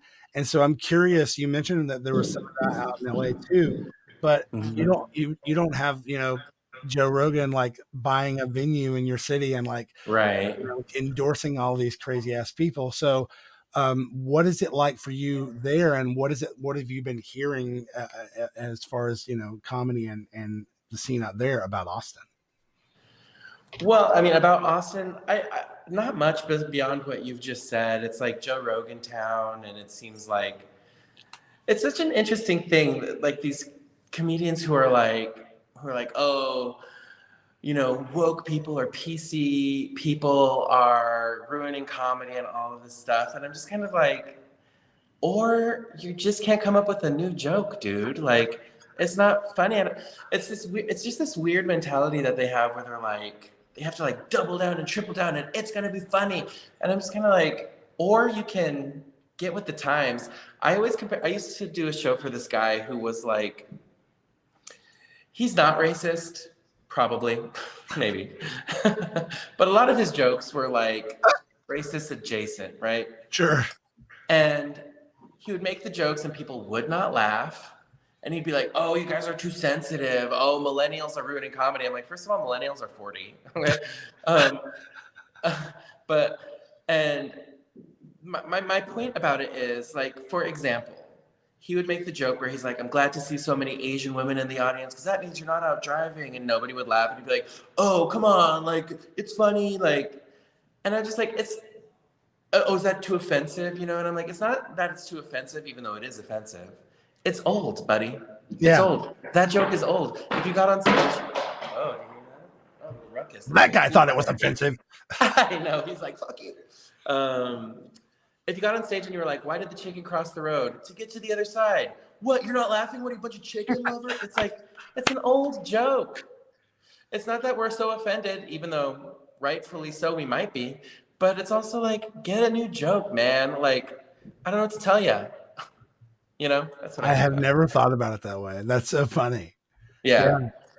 Anyway, it's and I think that overall, what I keep saying and hearing a lot of other queer people saying evil, even is evil. A lot of other queer people saying evil.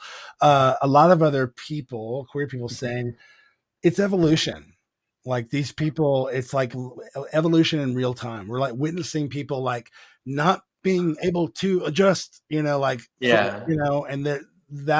we're trying to move those genes to the left, please. Thank you. Right. We need the people that are going to actually, morph into, kind, compassionate people who are.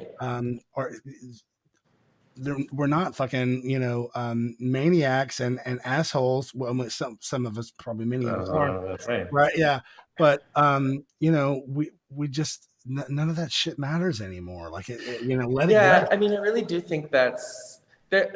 A lot of these guys are just so hell bent on like, but I thought this was funny when I was a teenager. So you have to think it's funny still. Right. And it's just like, sorry, buddy, if people are doing jokes about George Bush Sr., we're not going to laugh anymore. It was hilarious in 1989, but now it's like, nobody cares, know? Poor Dana Carvey, like. Exactly. But you know what? Dana Carvey moved along with times. I'm sure he's not still doing his George Bush. Right. But and when he does, it's probably related to something that actually matters. Yeah, exactly. So that's my thought on it. These guys are so like, no, I'm gonna be right. I have to be right. And I'm like, I don't think anything is off limits in comedy. I think you can talk about anything. It's just you have to have a new perspective or come from it from your own perspective. If you're, you can't make a joke about, you can't punch down at people, right? Right. You know what I'm saying? Sure, yeah. No, I'm like trying not to say any trigger words. No, I think that's it, though. I think it's the punching down. I think that no topic should really be off limits, but you just don't punch down with it. That's the thing. Yeah. Exactly. Like, the big example comedy a while back was the R word, right? Like the culture of men R-wording people. Sure. And the thing is, like, I do think you can make a joke about it, but it has to be a joke at the expense of the artist, right? Not the person who got R'd. so to speak. And that's where they just like doesn't connect for them. Anyway. Yeah. No, I get that. So what do you think, like for you, if you could have like a list and you're checking it off and it's like, you know, I'm going to do this, I'm going to do this. Like, what would be something that would be high on that list that like something you haven't done yet in your career that you'd love to do? Make money. No, I've had some cool gigs, but you know, I mean, I'd love to pop up on a late night show, get like 5 minutes on a late night show. I'd love to like tour in some capacity or open for a more famous comedian, you know, and get to tour with them. I think that would be awesome. Would you tour with a musician? Would you tour like with a band and like a famous band and open for them if they ask you? I mean, sure. I feel like I wonder how I would do it. Of course, I've seen it. That's why I'm asking. Oh, then yeah. So yeah. You know, and right now, actually, something very similar is happening is that Bob the Drag Queen is opening every date of Madonna's tour. Really? Yeah. Well, that's a little different because Bob the Drag Queen is Bob the Drag Queen. Sure, but I believe if what I've read is they're going to do some stand up, they're going to do some music, and they're going to do and drag. Yeah. Yeah. Well, yeah. I mean, listen, if Alanis Morissette texts me tomorrow and she's like, "You want to open for me?" and be like, "Yeah, I quit any other day job I have."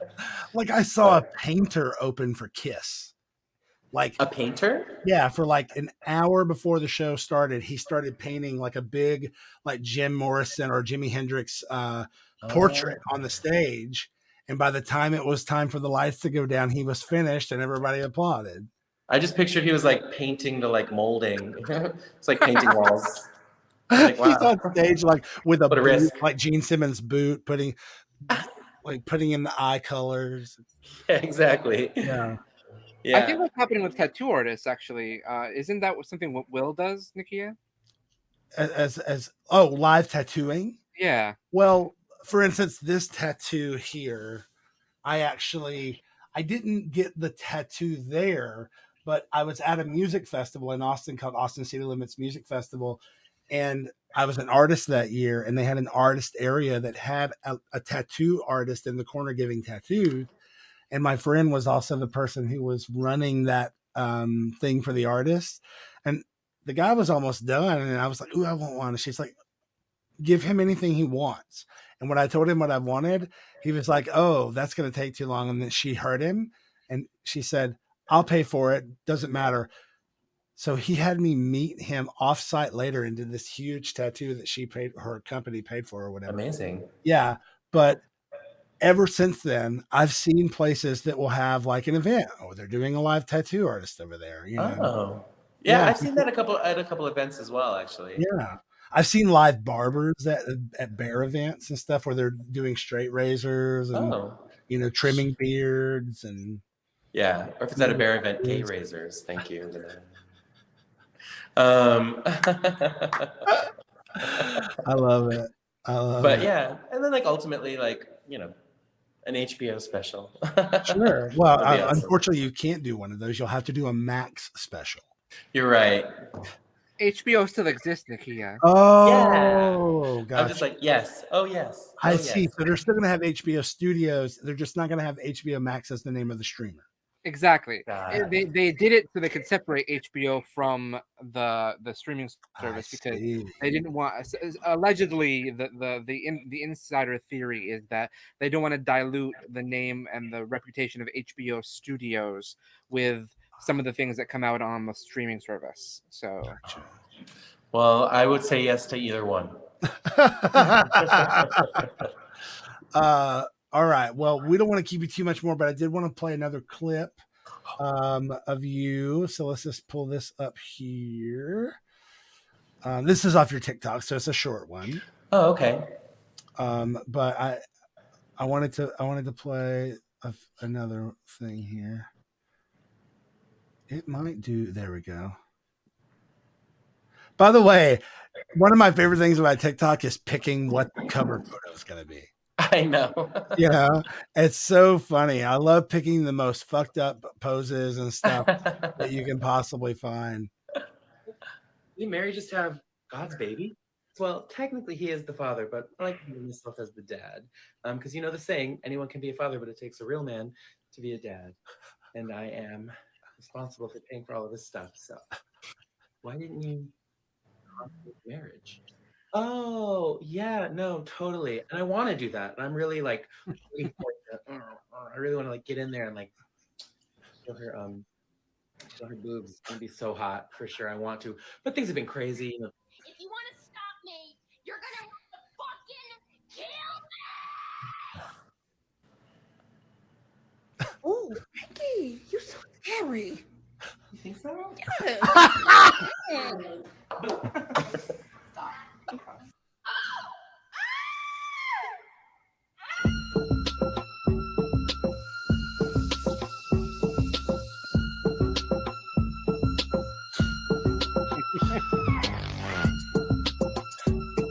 I love you.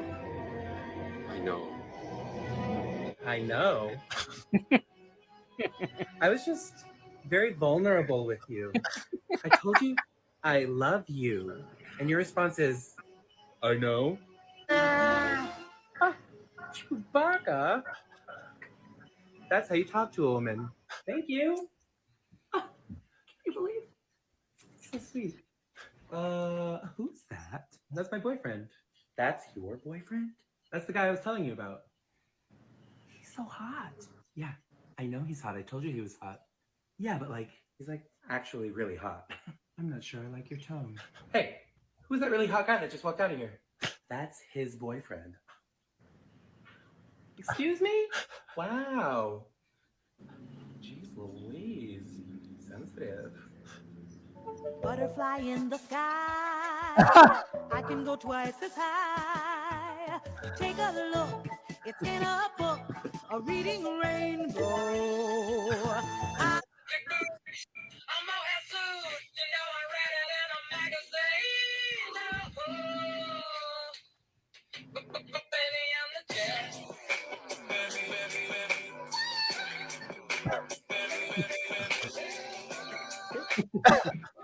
Wow. Still cold after all these hours? Coldest water bottle. I love you. Ew. I mean, I like you as a friend, but that's it. Damn, that is cold. This has been brought to you by the coldest water bottle.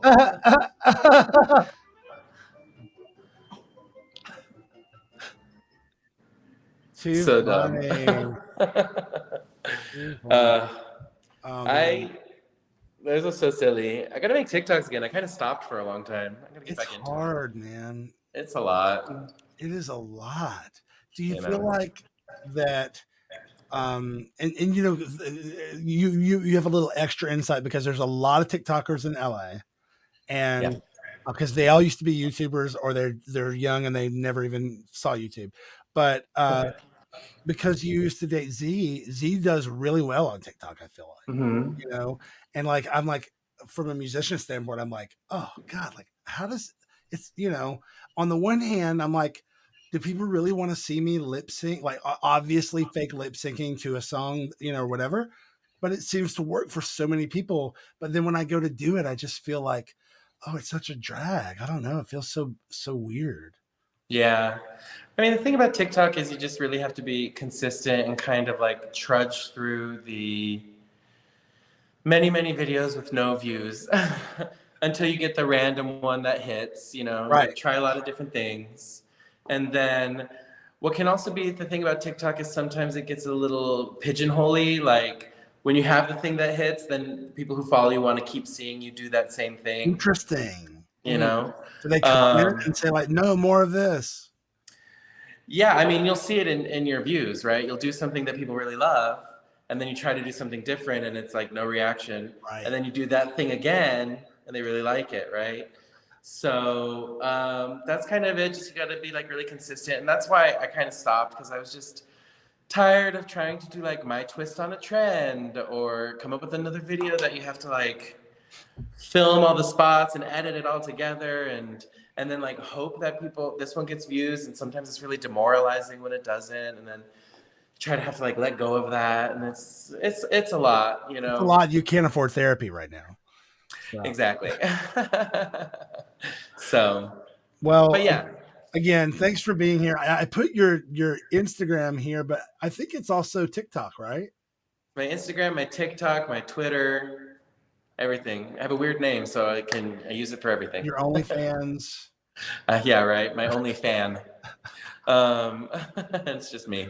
Well, people I know at home that have been commenting, thank you so much for watching with Joseph tonight. Please go follow Joseph and get ready for this comedy special that's coming from the producer Gray DeLisle Griffin. Hello. Yes. Super cool. And this is kind of like, super like secret tea, but I just had a meeting today with Chris and West about another Meaty Bits.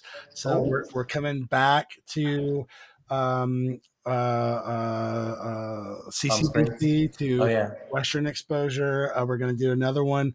And we're going to mix it up. We're going to try something different this time. So I think we're going to try to bring in like either another comedian and another musician, and we all do something, or maybe I won't do anything and I'll just host. I don't know. We're figuring it out still. And we got to figure out the logistics of does West have rooms there? We're going to have to get hotels, all that kind of thing. So, once we get all that figured out there, I'm really excited because it was so much fun. And thank you again for helping us kick it off. Oh, thank you for having me. That was so fun that I had the best time that weekend. So I was really appreciative to be included, Yeah. when I found out, that you had agreed to come, I thought, you know what? It's going to be really cool because of the fact that we get to have you there. But then I was like, I told Chris and Wes, I said, he's getting really the best 20-minute stand-up gig ever, because it's you get to go and spend the whole weekend there and just hang out and have a good time. Yeah, it was great. It was great. Cool. Yeah. It was just nice to get invited to something like that, honestly. I never get invited to things. Someday I'll be invited to these things. But now you've been to Western Exposure in spirit, because the first two that I took Robert to, we had big banners of Josh for advertising the show Skeleton Crew. We had those up. And then we also had Skeleton Crew towels. And then we had these cards, which had the Demon Doctor advertisement on there. Yes. Now, we ask all of our guests who come on that are in acting field.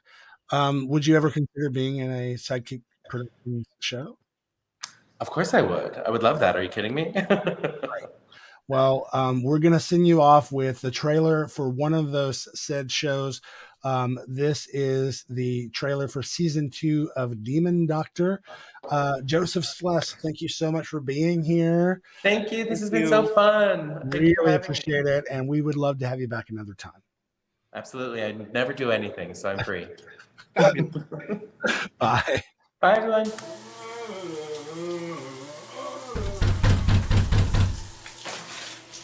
Hello? Somebody there? Did I play this before the show? You did, yeah. I was like, wait, why does this seem familiar today? Let's look at this one. I'll be right back.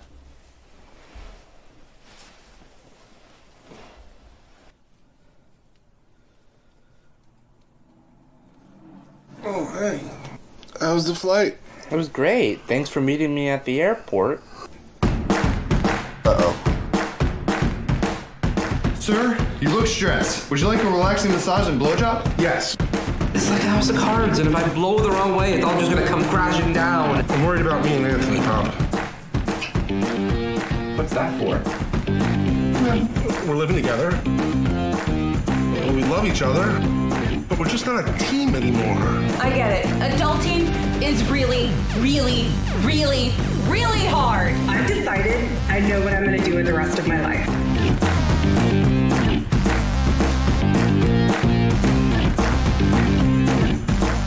So you've heard the story about my killer day. Heard it. I live for it. I live my life. And I don't think that you could say that about yourself. I am tired of giving you sage advice only to have you rebuke me. Last night we played Hide the Rattle and I still haven't found it. Oh, this is a gay bar. I'm sad. Don't see HJD, you're silent. Why? I mean, hi. All of you are idiots. Except you. I'll leave you all to figure out who I mean.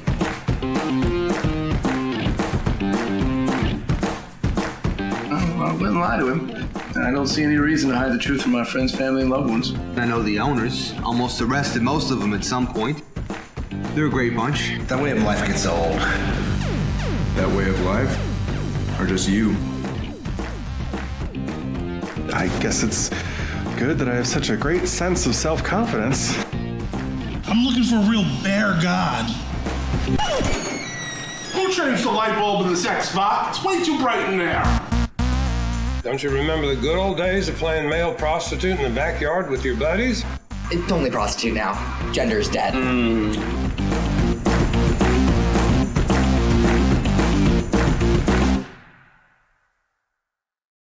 Wow, that seems so long ago now. It is. That's pre-pandemic life right there. Almost all of Season that 5 started when? Well, we started filming in 2019. No, 2019. Okay, because you and I started conversing at the end of 2018. So, right? We filmed your cameo in 2018. Was that it? Or No, 2017? we filmed it in 2019, but we talked.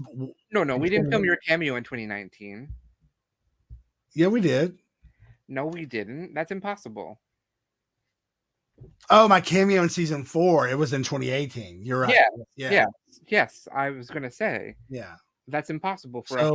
So season 5 started airing in 2019 or 2020? Oh no, season 5 started airing in 2021. Gotcha. Yeah. Yeah. We did not air season 5 until 2021. We filmed it in 2019. Because we were waiting until we were done with the musical episode. That's right. And then we didn't finish for a very long time. I'm sorry about that. It's not your fault. It's I mean, the pandemic. Some of it's my fault. Well, Alex has a question for you. Is that a James Unsworth t-shirt? It is. Yeah, we were talking about that earlier. I think we even had. We did, but you spelled it wrong. Oh, because James Unsworth. Sorry. It's all right. It's your braces. We talked about that earlier. Yeah. So if you want one of these shirts or some of the other great merch that James does, Josh posed for a nude for him. He did a nude drawing in this, and not in this style, in the Greco-Roman style, which is very sexy. And Josh appears in a book. That piece appears in a book. Super cool. Josh probably has a copy of it. I do have a copy of it. The question is where? I don't know. Yeah. Well, so we were talking earlier about Dominic Burgess. How cool is that? I mean, Chunkahedron's really excited. His comment at the time was, "Holy shit." Well, feel free to, take a screenshot of you saying "holy shit," because I'm going to put it back on the screen. Of course. Because I want to send it to Dominic. We followed each other on Twitter for a minute, and Josh is always on my ass about basically saying that I don't use what little modicum of celebrity I have to connect with people. And so right after the Gray thing, I was like, or actually a few days ago, I'm sorry, before the Gray thing, I was like, fuck it, I'm going to start asking. So I asked, and Dominic got back fairly quickly and said, let him look at some dates. I sent some dates today and replied pretty quickly to let us know that he was interested in coming on. That's awesome. I'm really excited. I'm a huge fan of his. He played Victor Bono in Feud. That's where I found and discovered him, and really a huge fan. So we have a question about who James is from Jonah. who James is? Probably James Unsworth, I think. Sure. Well, you take that. Sure. James Unsworth is an artist in the UK. He's based out of the UK, and he is very, very interested in capturing and celebrating the male, especially the fat male form, in ways that are sometimes graphic and sometimes shocking and always interesting. So I think that he's a very talented artist. He has a couple of magazines that he's published with his work in them. The one that Nakia was referencing specifically was a whole magazine of Greco-Roman art, where he would sort of make plates, ceramic plates again, this is all in drawing wise, but ceramic plates of Greco-Roman of fat men in Greco-Roman art styles. So a lot of people, if you got the magazine, you probably recognize a lot of people who posed in it because he contacted a lot of people on Instagram to say if he could get them to pose for him, and we did. A lot of you did, and we were all very happy about it. Yes. I wanted to take a minute since we're talking about Dominic, who I'm again super duper excited. I'm thrilled. I love Dominic. Really, really. When you told me, you were shocked. Actually, you were genuinely shocked. Yeah, I was shocked that I was like, yes, finally, that's awesome. Somebody that I would never have expected to be on the show. Then we had Gray tonight, and we had Joseph tonight, and Z. All these people who I think are too busy for us, and they're making the time. I'm really happy about that. I'm really happy about it too, and so I wanted to take a quick second and show somebody else that is going to be joining us and announce their date. Again, Dominic Burgess is going to be on the same night as this fella right here, the one and only Big Dipper is going to be joining us. Really? That's yeah. Exciting. Oh yes, you did tell me about this. Yeah. I'm really excited to hear that. Really, really stoked about this. Everybody, of course, knows Big Dipper in the bear world as a great dancer, great rapper, super fun personality, and in recent times has become the co-host of a very successful podcast called Sloppy Pod over at Mom Entertainment. And I am just really stoked. Big Dipper and I have known each other for probably the better part of 11 years, maybe. Again, I actually had asked him a long time ago and just forgot to follow up. So when I went to my DMs, I saw that I had already brought it up. So I was really excited to hear that he wanted to come. So let me also get I really want those shorts too. Let me get a screenshot of that. He's been just blowing all these people up. He's very excited. So yeah, I know. I'm really excited. Bloody hell, that's an insane lineup.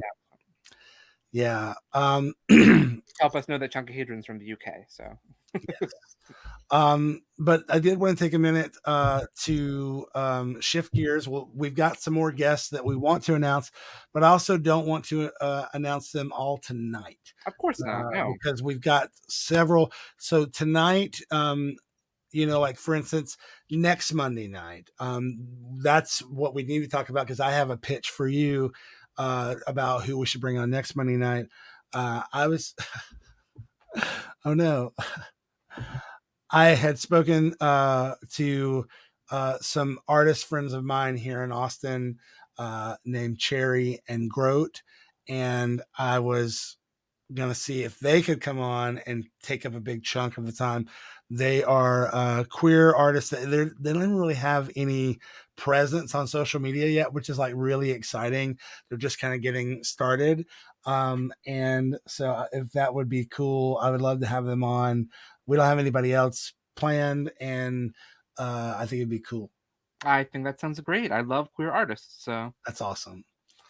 Well, then I will let them know. And I'm not a huge fan of cherry flavored things, but hopefully that is not. Well, and I might be pronouncing it wrong. It could be cherry because of the way it's spelled. It's your braces, so it's okay. If we shoot something with my braces still on, you should use that joke. We are shooting something with your braces still on. Oh, wow. I forgot about that. In July. So I have to figure out when I can come up. We do have to figure that out. Otherwise, it will be very hard to finish the production on this. I mean, worst case scenario, I could film my parts here in front of a green screen. That's true. You could. Worst case scenario. But that's not how I like to roll. So, well, you want to see New York. You want to visit New York, and if you want to see what that looks like, you can watch the Christmas episode of Demon Doctor. Yes. Or the pandemic episode of Skeleton Crew that went between 4 and 5. Season 4.5. That's right. Yeah, you said 4.5. That's what I call it. Nice. Season 4.5. Gato's going to Gato. What? It's so early though. Aren't you in like Oregon or Washington? I think that he might have work tomorrow. So. Oh yeah, that's true. So it's okay. And also, maybe he's just going to go watch The Sandman. That's what he's talking about right there. So, Sandman is a great TV series on Netflix. Let's talk about some other guests. I mentioned Diego Larinas from Long Beach, California, who is the graphic designer that did the Unstoppable graphic design for the album art, as well as did all the Cannonball art, a bunch of stuff for Tom Goss. They're a big old fat boy and they love showing off, and they love being out and proud. So I think it'd be cool to have Diego on, maybe with another artist that we can think up. I don't think that it makes sense for our UK special, which I don't want to announce just yet, but it might make sense with some other. I mean, who are some other? Oh, I know who we were talking about. We were talking about Alex. Yes, we were talking about Alex. That would actually be a good matchup because they're both artists in respect, so that could be fun. So let's pin that for now. I do need to when we're done. I need to hold you for about 5 or 10 minutes just to go over the other casting announcements that I don't want to announce on air because they're so exciting. Well, looks like Alex is already in. So okay, great.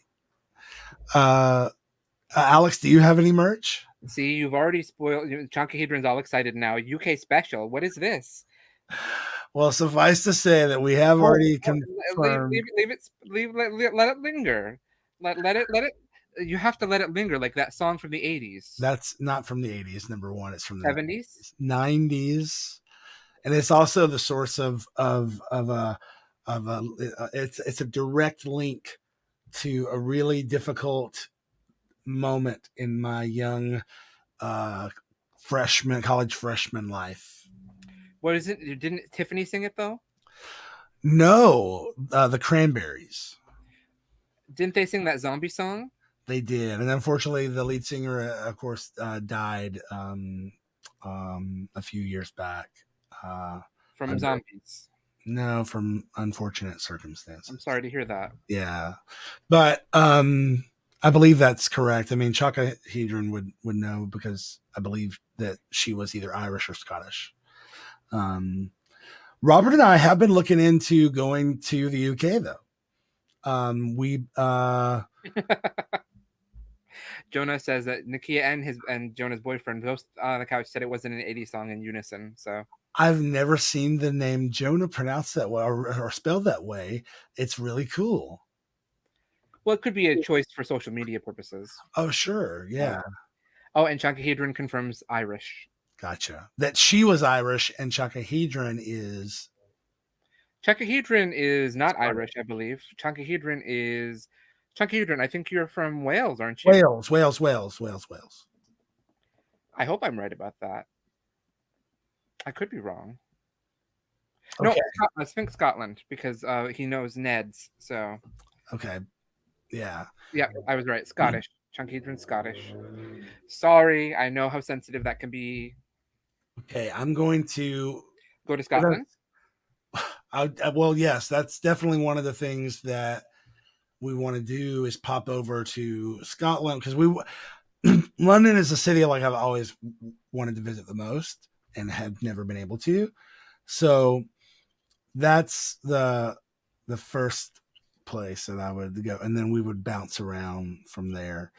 Let me pull up something here.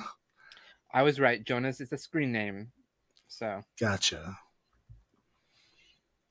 Understood. Where is what I'm looking for? I don't know. Well, I'm wishing that you would have known. I'll work on my psychic powers, but if I was a mutant, that's not one of the powers I would want. There's other powers I'd rather have. Well, the problem is I was like, oh, I'll look through my history, but I've done so much stuff since that. But I think I finally found it here. So here we go. Let's we're gonna pull this up. Now I'm wondering, I don't think I've ever asked you what X-Men power you would want, Nakia. What X-Men power I would want? Yeah. Either the ability to be able to fly. Okay. Or to be able to fly would be the first one just because of convenience.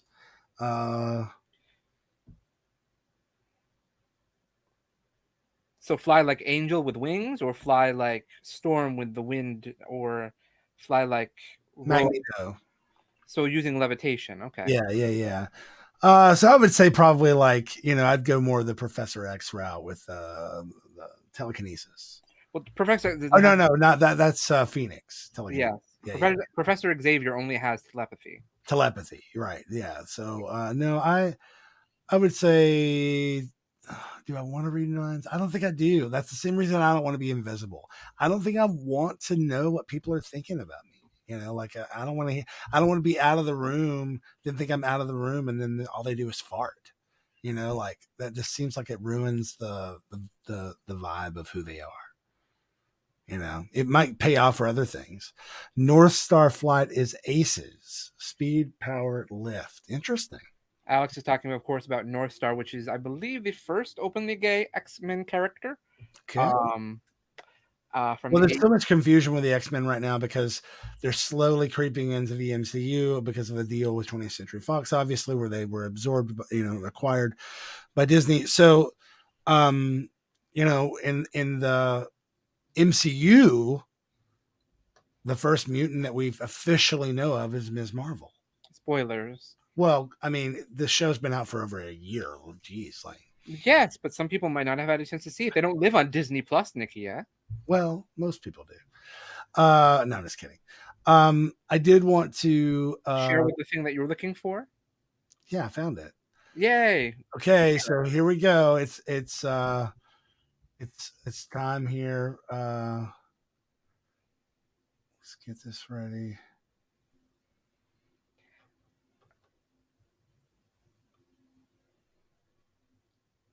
In the meantime, I'm really excited that Nakia asked me what power I would want from the X-Men universe. Wait, I thought that you already said.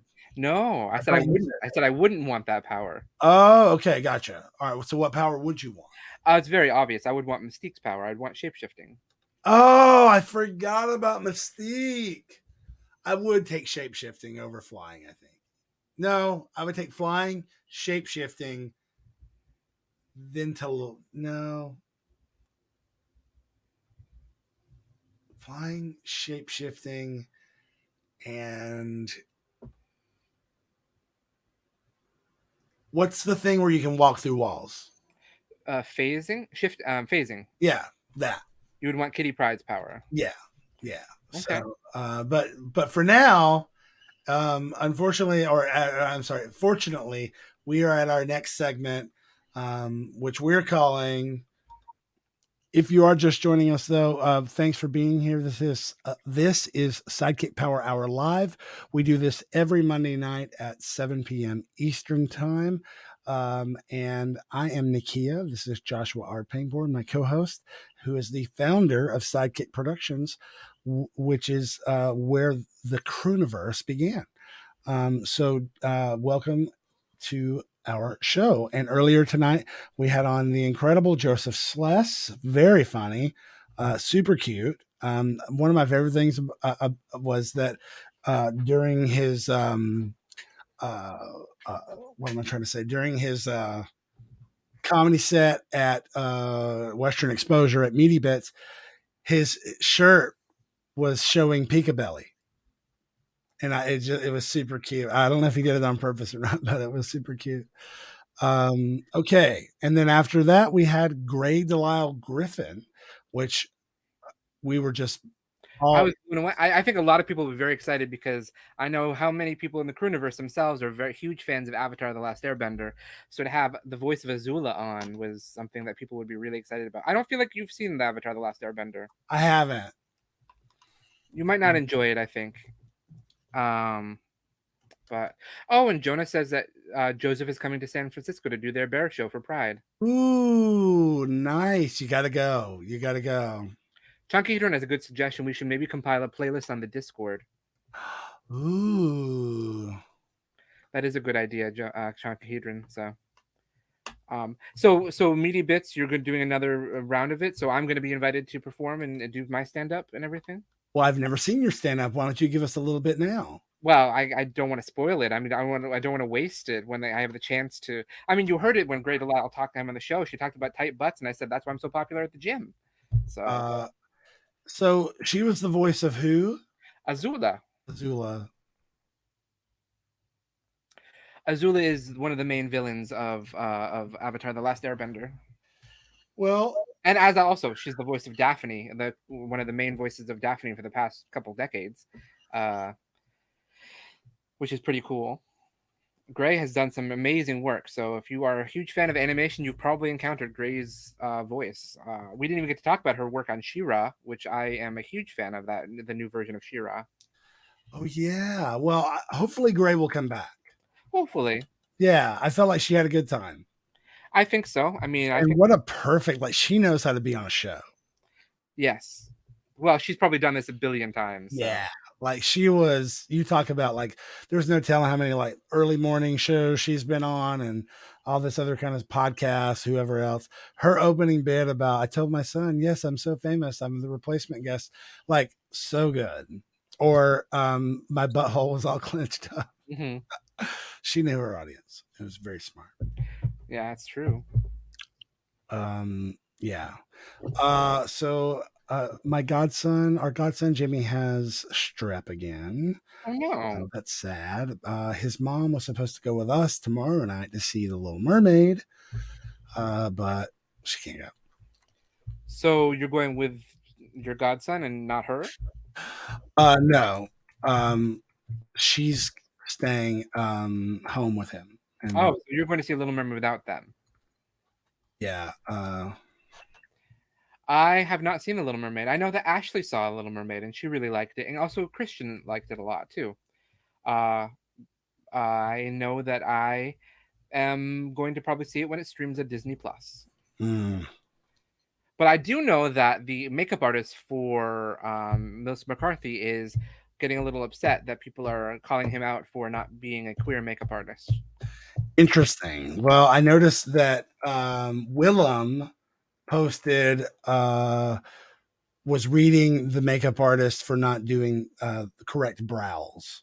Yeah, no, that's the makeup artist I think is quoted as saying, "Why can't I do the makeup just as well as a queer makeup artist?" And most of the people in the Twitter comments were saying, "Yes, why can't you?"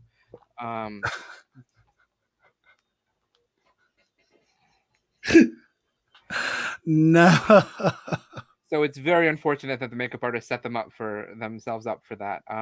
But I do know there was a lot of feelings about casting of Ursula, because Ursula is such an important queer character, a queer villain, and a queer icon for so many gay people, queer people. I mean, the whole fact that she's based off of a drag queen, but what I learned, did you know what is Ursula in what animal is she a hybrid of? A human and a what? Ursula? I thought she was a hybrid of a human and an eel. I mean, an octopus. She has two eels. Yes. She's not. She's apparently a hybrid of a human and a squid. Oh. In the movie that they've just done, she is now an octopus because she has 8 tentacles. But in the original Wow, talk about animated, spoilers. This well, is sorry fresh. about that. In the original animated film, the plan was for her to be an octopus, but they couldn't afford to animate 8 tentacles, so she was a squid. Wow! I learned all of this on the Twitter. Wow. Well, speaking of Twitter, I'm done over there. Except for the tweets you tweeted today. Well, yeah, I mean, just done like putting in any real like energy into it. You know, got to do what you got to do. Yeah. So for folks watching at home, I deleted all of my Twitter, like all of it, and not the account, but all of the tweets. But how will people find you on the OnlyFans? Well, it's in my link in bio. If they want to find it, great. And I had only tweeted about my OnlyFans like 3 or 4 times. I've only ever posted about it 3 or 4 times. It's not that I'm ashamed of it. It's just like, it's not what I think that I, need to be promoting all the time. If people love me so much for, whatever, and they want more, then they can, figure it out. I did want to actually say that, part of my ability, because people have asked me for years to have an OnlyFans, and I've said no. But part of my reasoning for doing it was based off of something that you wrote in A Taste of Youth. And I was talking about that recently, I think, which is the line about, well, he asked me, so of course I'm going to send him, whatever. Of course. So really? Yeah, it really changed my, like, who am I to say no? Like the way that he delivered the line, even, but it, to me, like, really kind of was an aha moment. And for folks at home, we're talking about A Taste of Youth, the horror film that Joshua and I co-directed last year, that he wrote and starred in, and it's in post-production with Marky Jean Garcia. Is in post-production right now, and we could still use your help on that. We'll take donations at Venmo, PayPal, Cash App. All of that information is on the screen and in the comments. We're about to move into the audio phase, so yep, it's time for the audio phase. We did another test screening last night that we both felt went really well. And Josh each time Josh is like the waiter you wish you had, when the waiter you have, you notice when you are giving them their order and they don't write it down, and you think, oh God, they're going to fuck it up. Josh never writes down your order when you're giving him notes about stuff. He just remembers it and then immediately goes to that time code and makes changes. It's fascinating to me because I need a checklist. You don't. How is that? I guess I just internalize it. I've always had a very good memory, and I've never really had to write a lot of things down. It's been a boon, but also a curse at times, because I can't sometimes. It's taken me a long time to sometimes remember that how people function differently than I do, which I know sounds really almost braggadocious in that sense, but I don't mean it that way. I'm really, it's kind of like what Joseph was saying when he talked about musical, how everyone's funny, aren't they? If you just give them a script. But it's not. It's something that I've learned over the years, and I'm still learning, really, that people's brains don't function the same way mine does, in the sense of what I can remember, or the way that I view things in my head, or so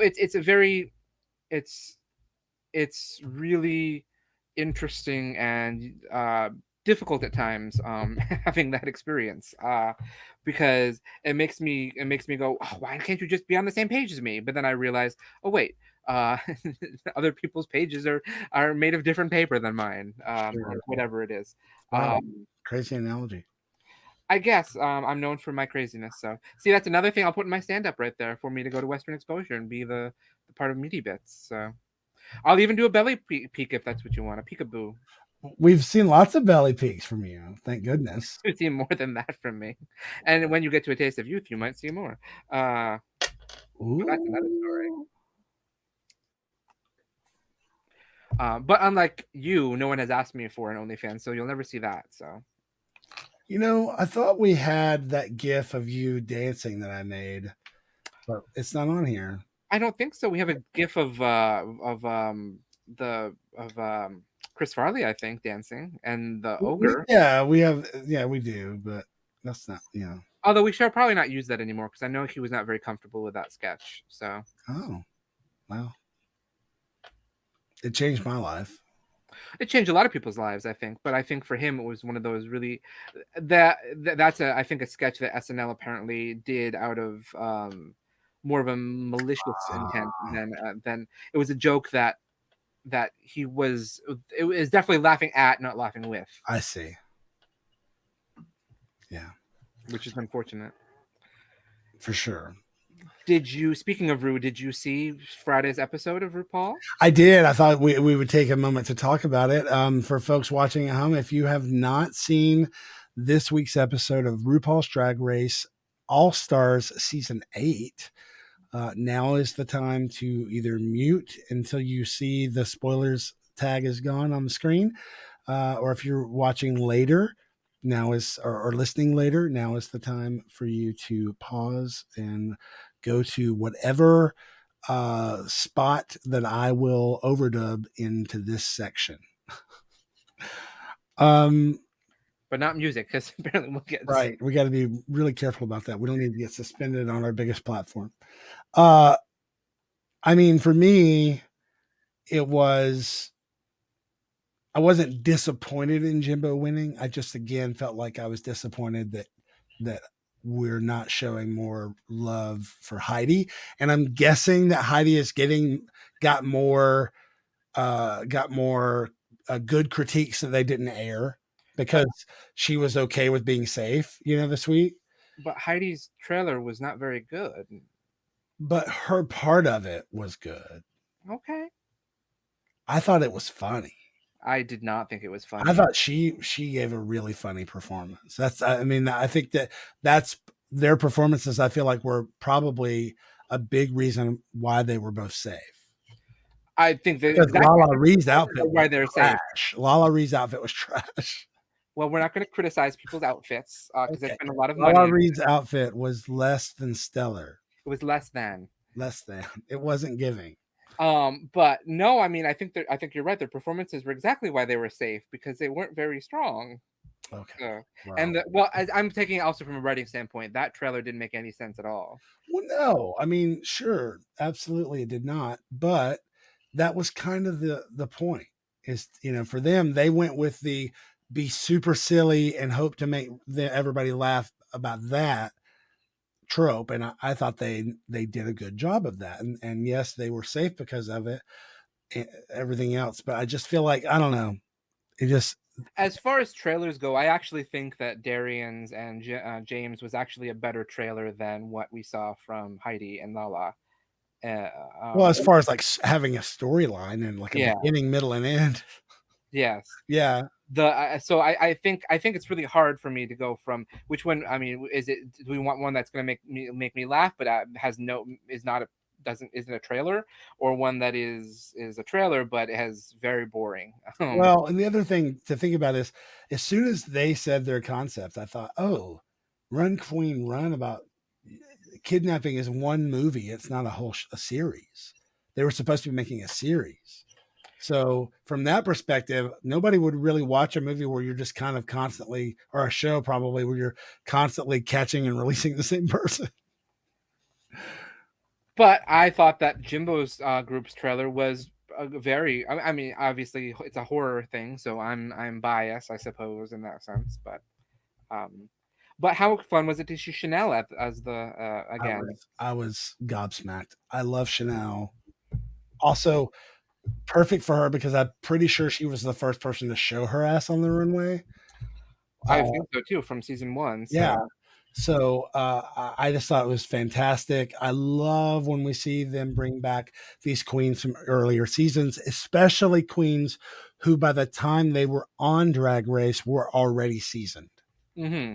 You know, like Chanel had been around. Most of those queens had been around for a minute in the early days because, you know, there wasn't that many drag queens as there are now. Absolutely not. You know, because Drag Race basically created a whole world of people being like, wow, I can do drag. Not only can I do drag, but I can accept drag. Oh, I love drag. You know, like all of these changes. It's really fantastic. I'm very happy about it. I do miss drag sometimes. It's just so painful and expensive. Well, we've got possibilities of bringing Darla back for 2 shows that we've talked about. We have talked about that. So you never know. Let us know in the comments. Do you think I should do more drag and constantly be shaving my facial hair to keep up with Josh? I am happy with my facial hair being shaven. I know you are. I think you can take the spoiler tag off because we're moving in now into facial hair territory. Oh, spoiler alert. Josh really doesn't want to have a beard anymore. I don't think that's spoiler. I think everyone can tell that if of the fact that I'm clean shaven most of the time now.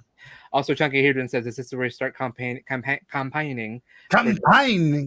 for Josh to do an OnlyFans?" You sounded like Gary Oldman in Dracula. Yeah, so that's sweet music. No, I've said this many times that you don't have to be fully nude on OnlyFans. You can post just tasteful nudes. You can post tasteful cover-ups. You know, I mean, for the first month of my OnlyFans, I'd put like my water bottle in front of my dick, you know, or whatever, because I wasn't sure. You know, your genitalia. Yes. Maybe we'll do an OnlyFans of me getting my haircut because that's. Wait, but let's just roll back. Is talking about my dick not appropriate? Well, no, I didn't know what our audience would say for the word. I know we're a very shy audience, so. Oh, okay, gotcha. You can talk about your dick all you want. Robert chimed in a little too late with "Oh What a World" from Rufus Wainwright. I know that song, so. Okay, there you go. Which makes sense because Rufus is a theater kid. That's right. Although that's an interesting person. I'll have to tell that story to you offline. Yes. About Rufus Wainwright? Yes. And how you dated?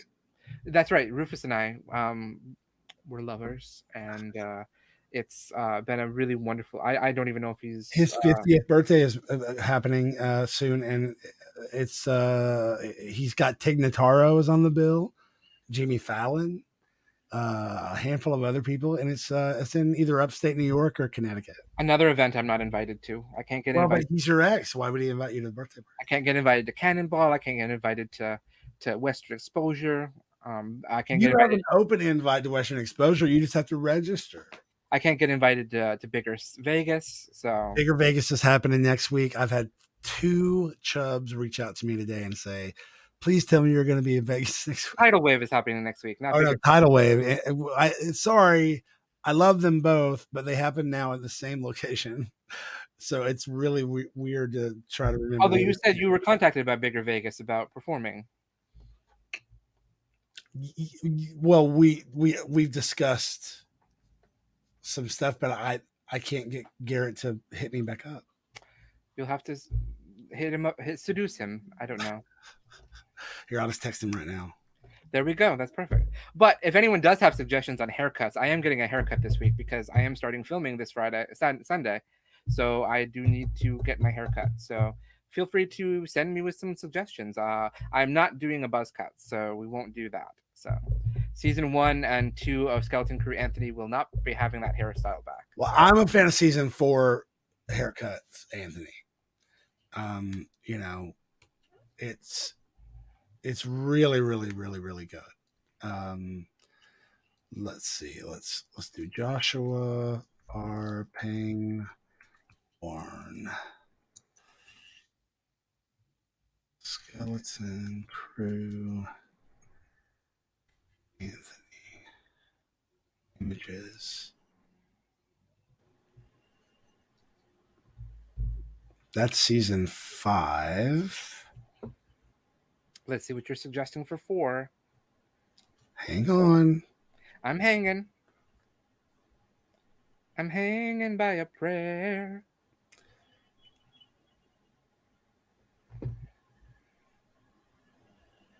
Oh, I guess. Is this from season 5? I'll know once I think it's an outtake that we didn't use from. In fact, I'm almost positive that that's what this is.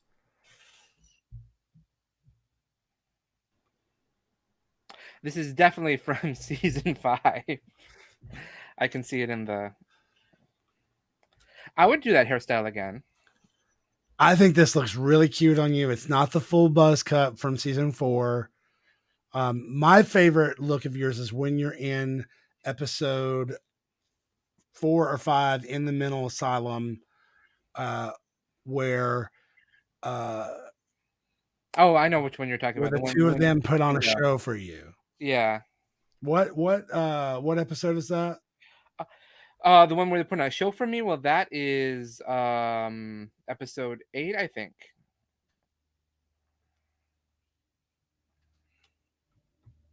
Let's see. Did you just Google image me? Yeah. Well, this is season 1. Oh. There's not even anything to do around here. I already Googled it. I used to come up here when.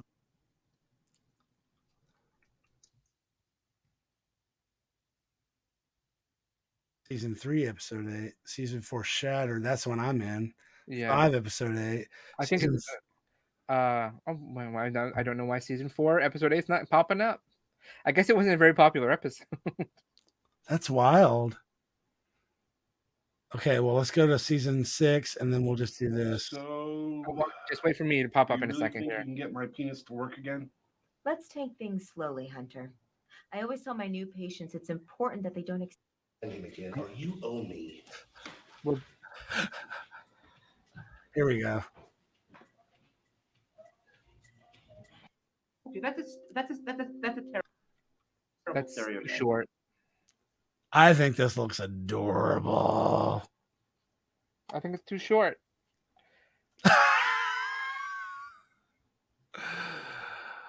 Oh, so cute. Wait, there's one where you're in the window and it's so bright, and there it is.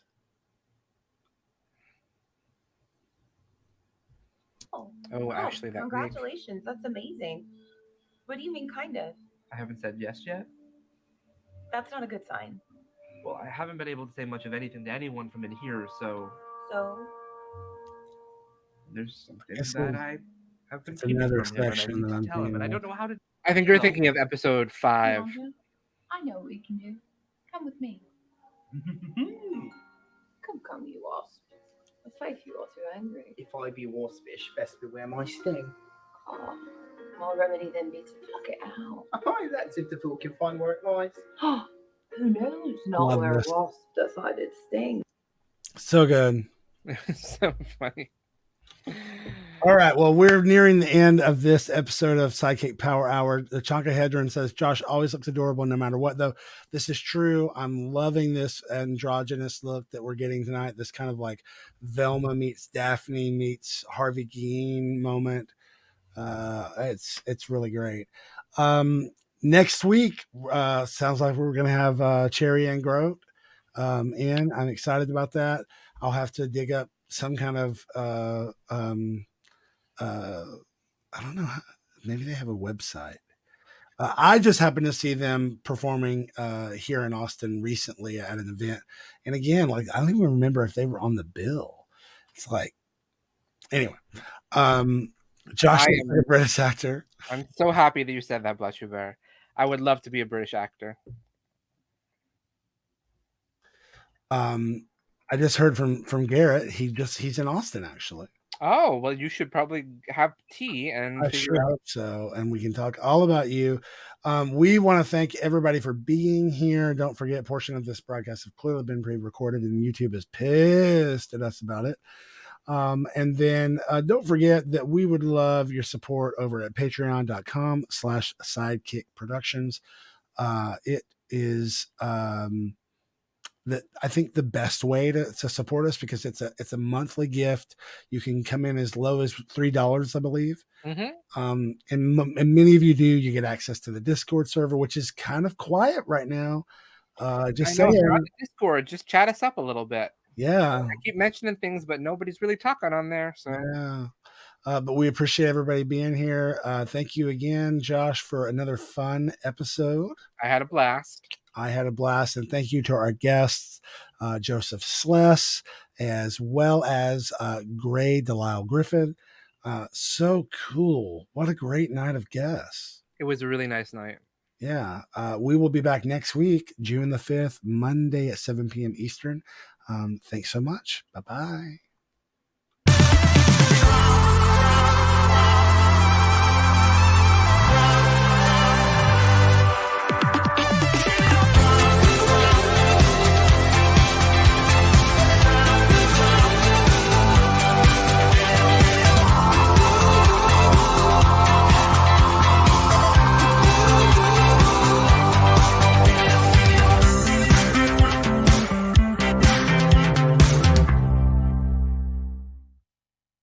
And that's the tea.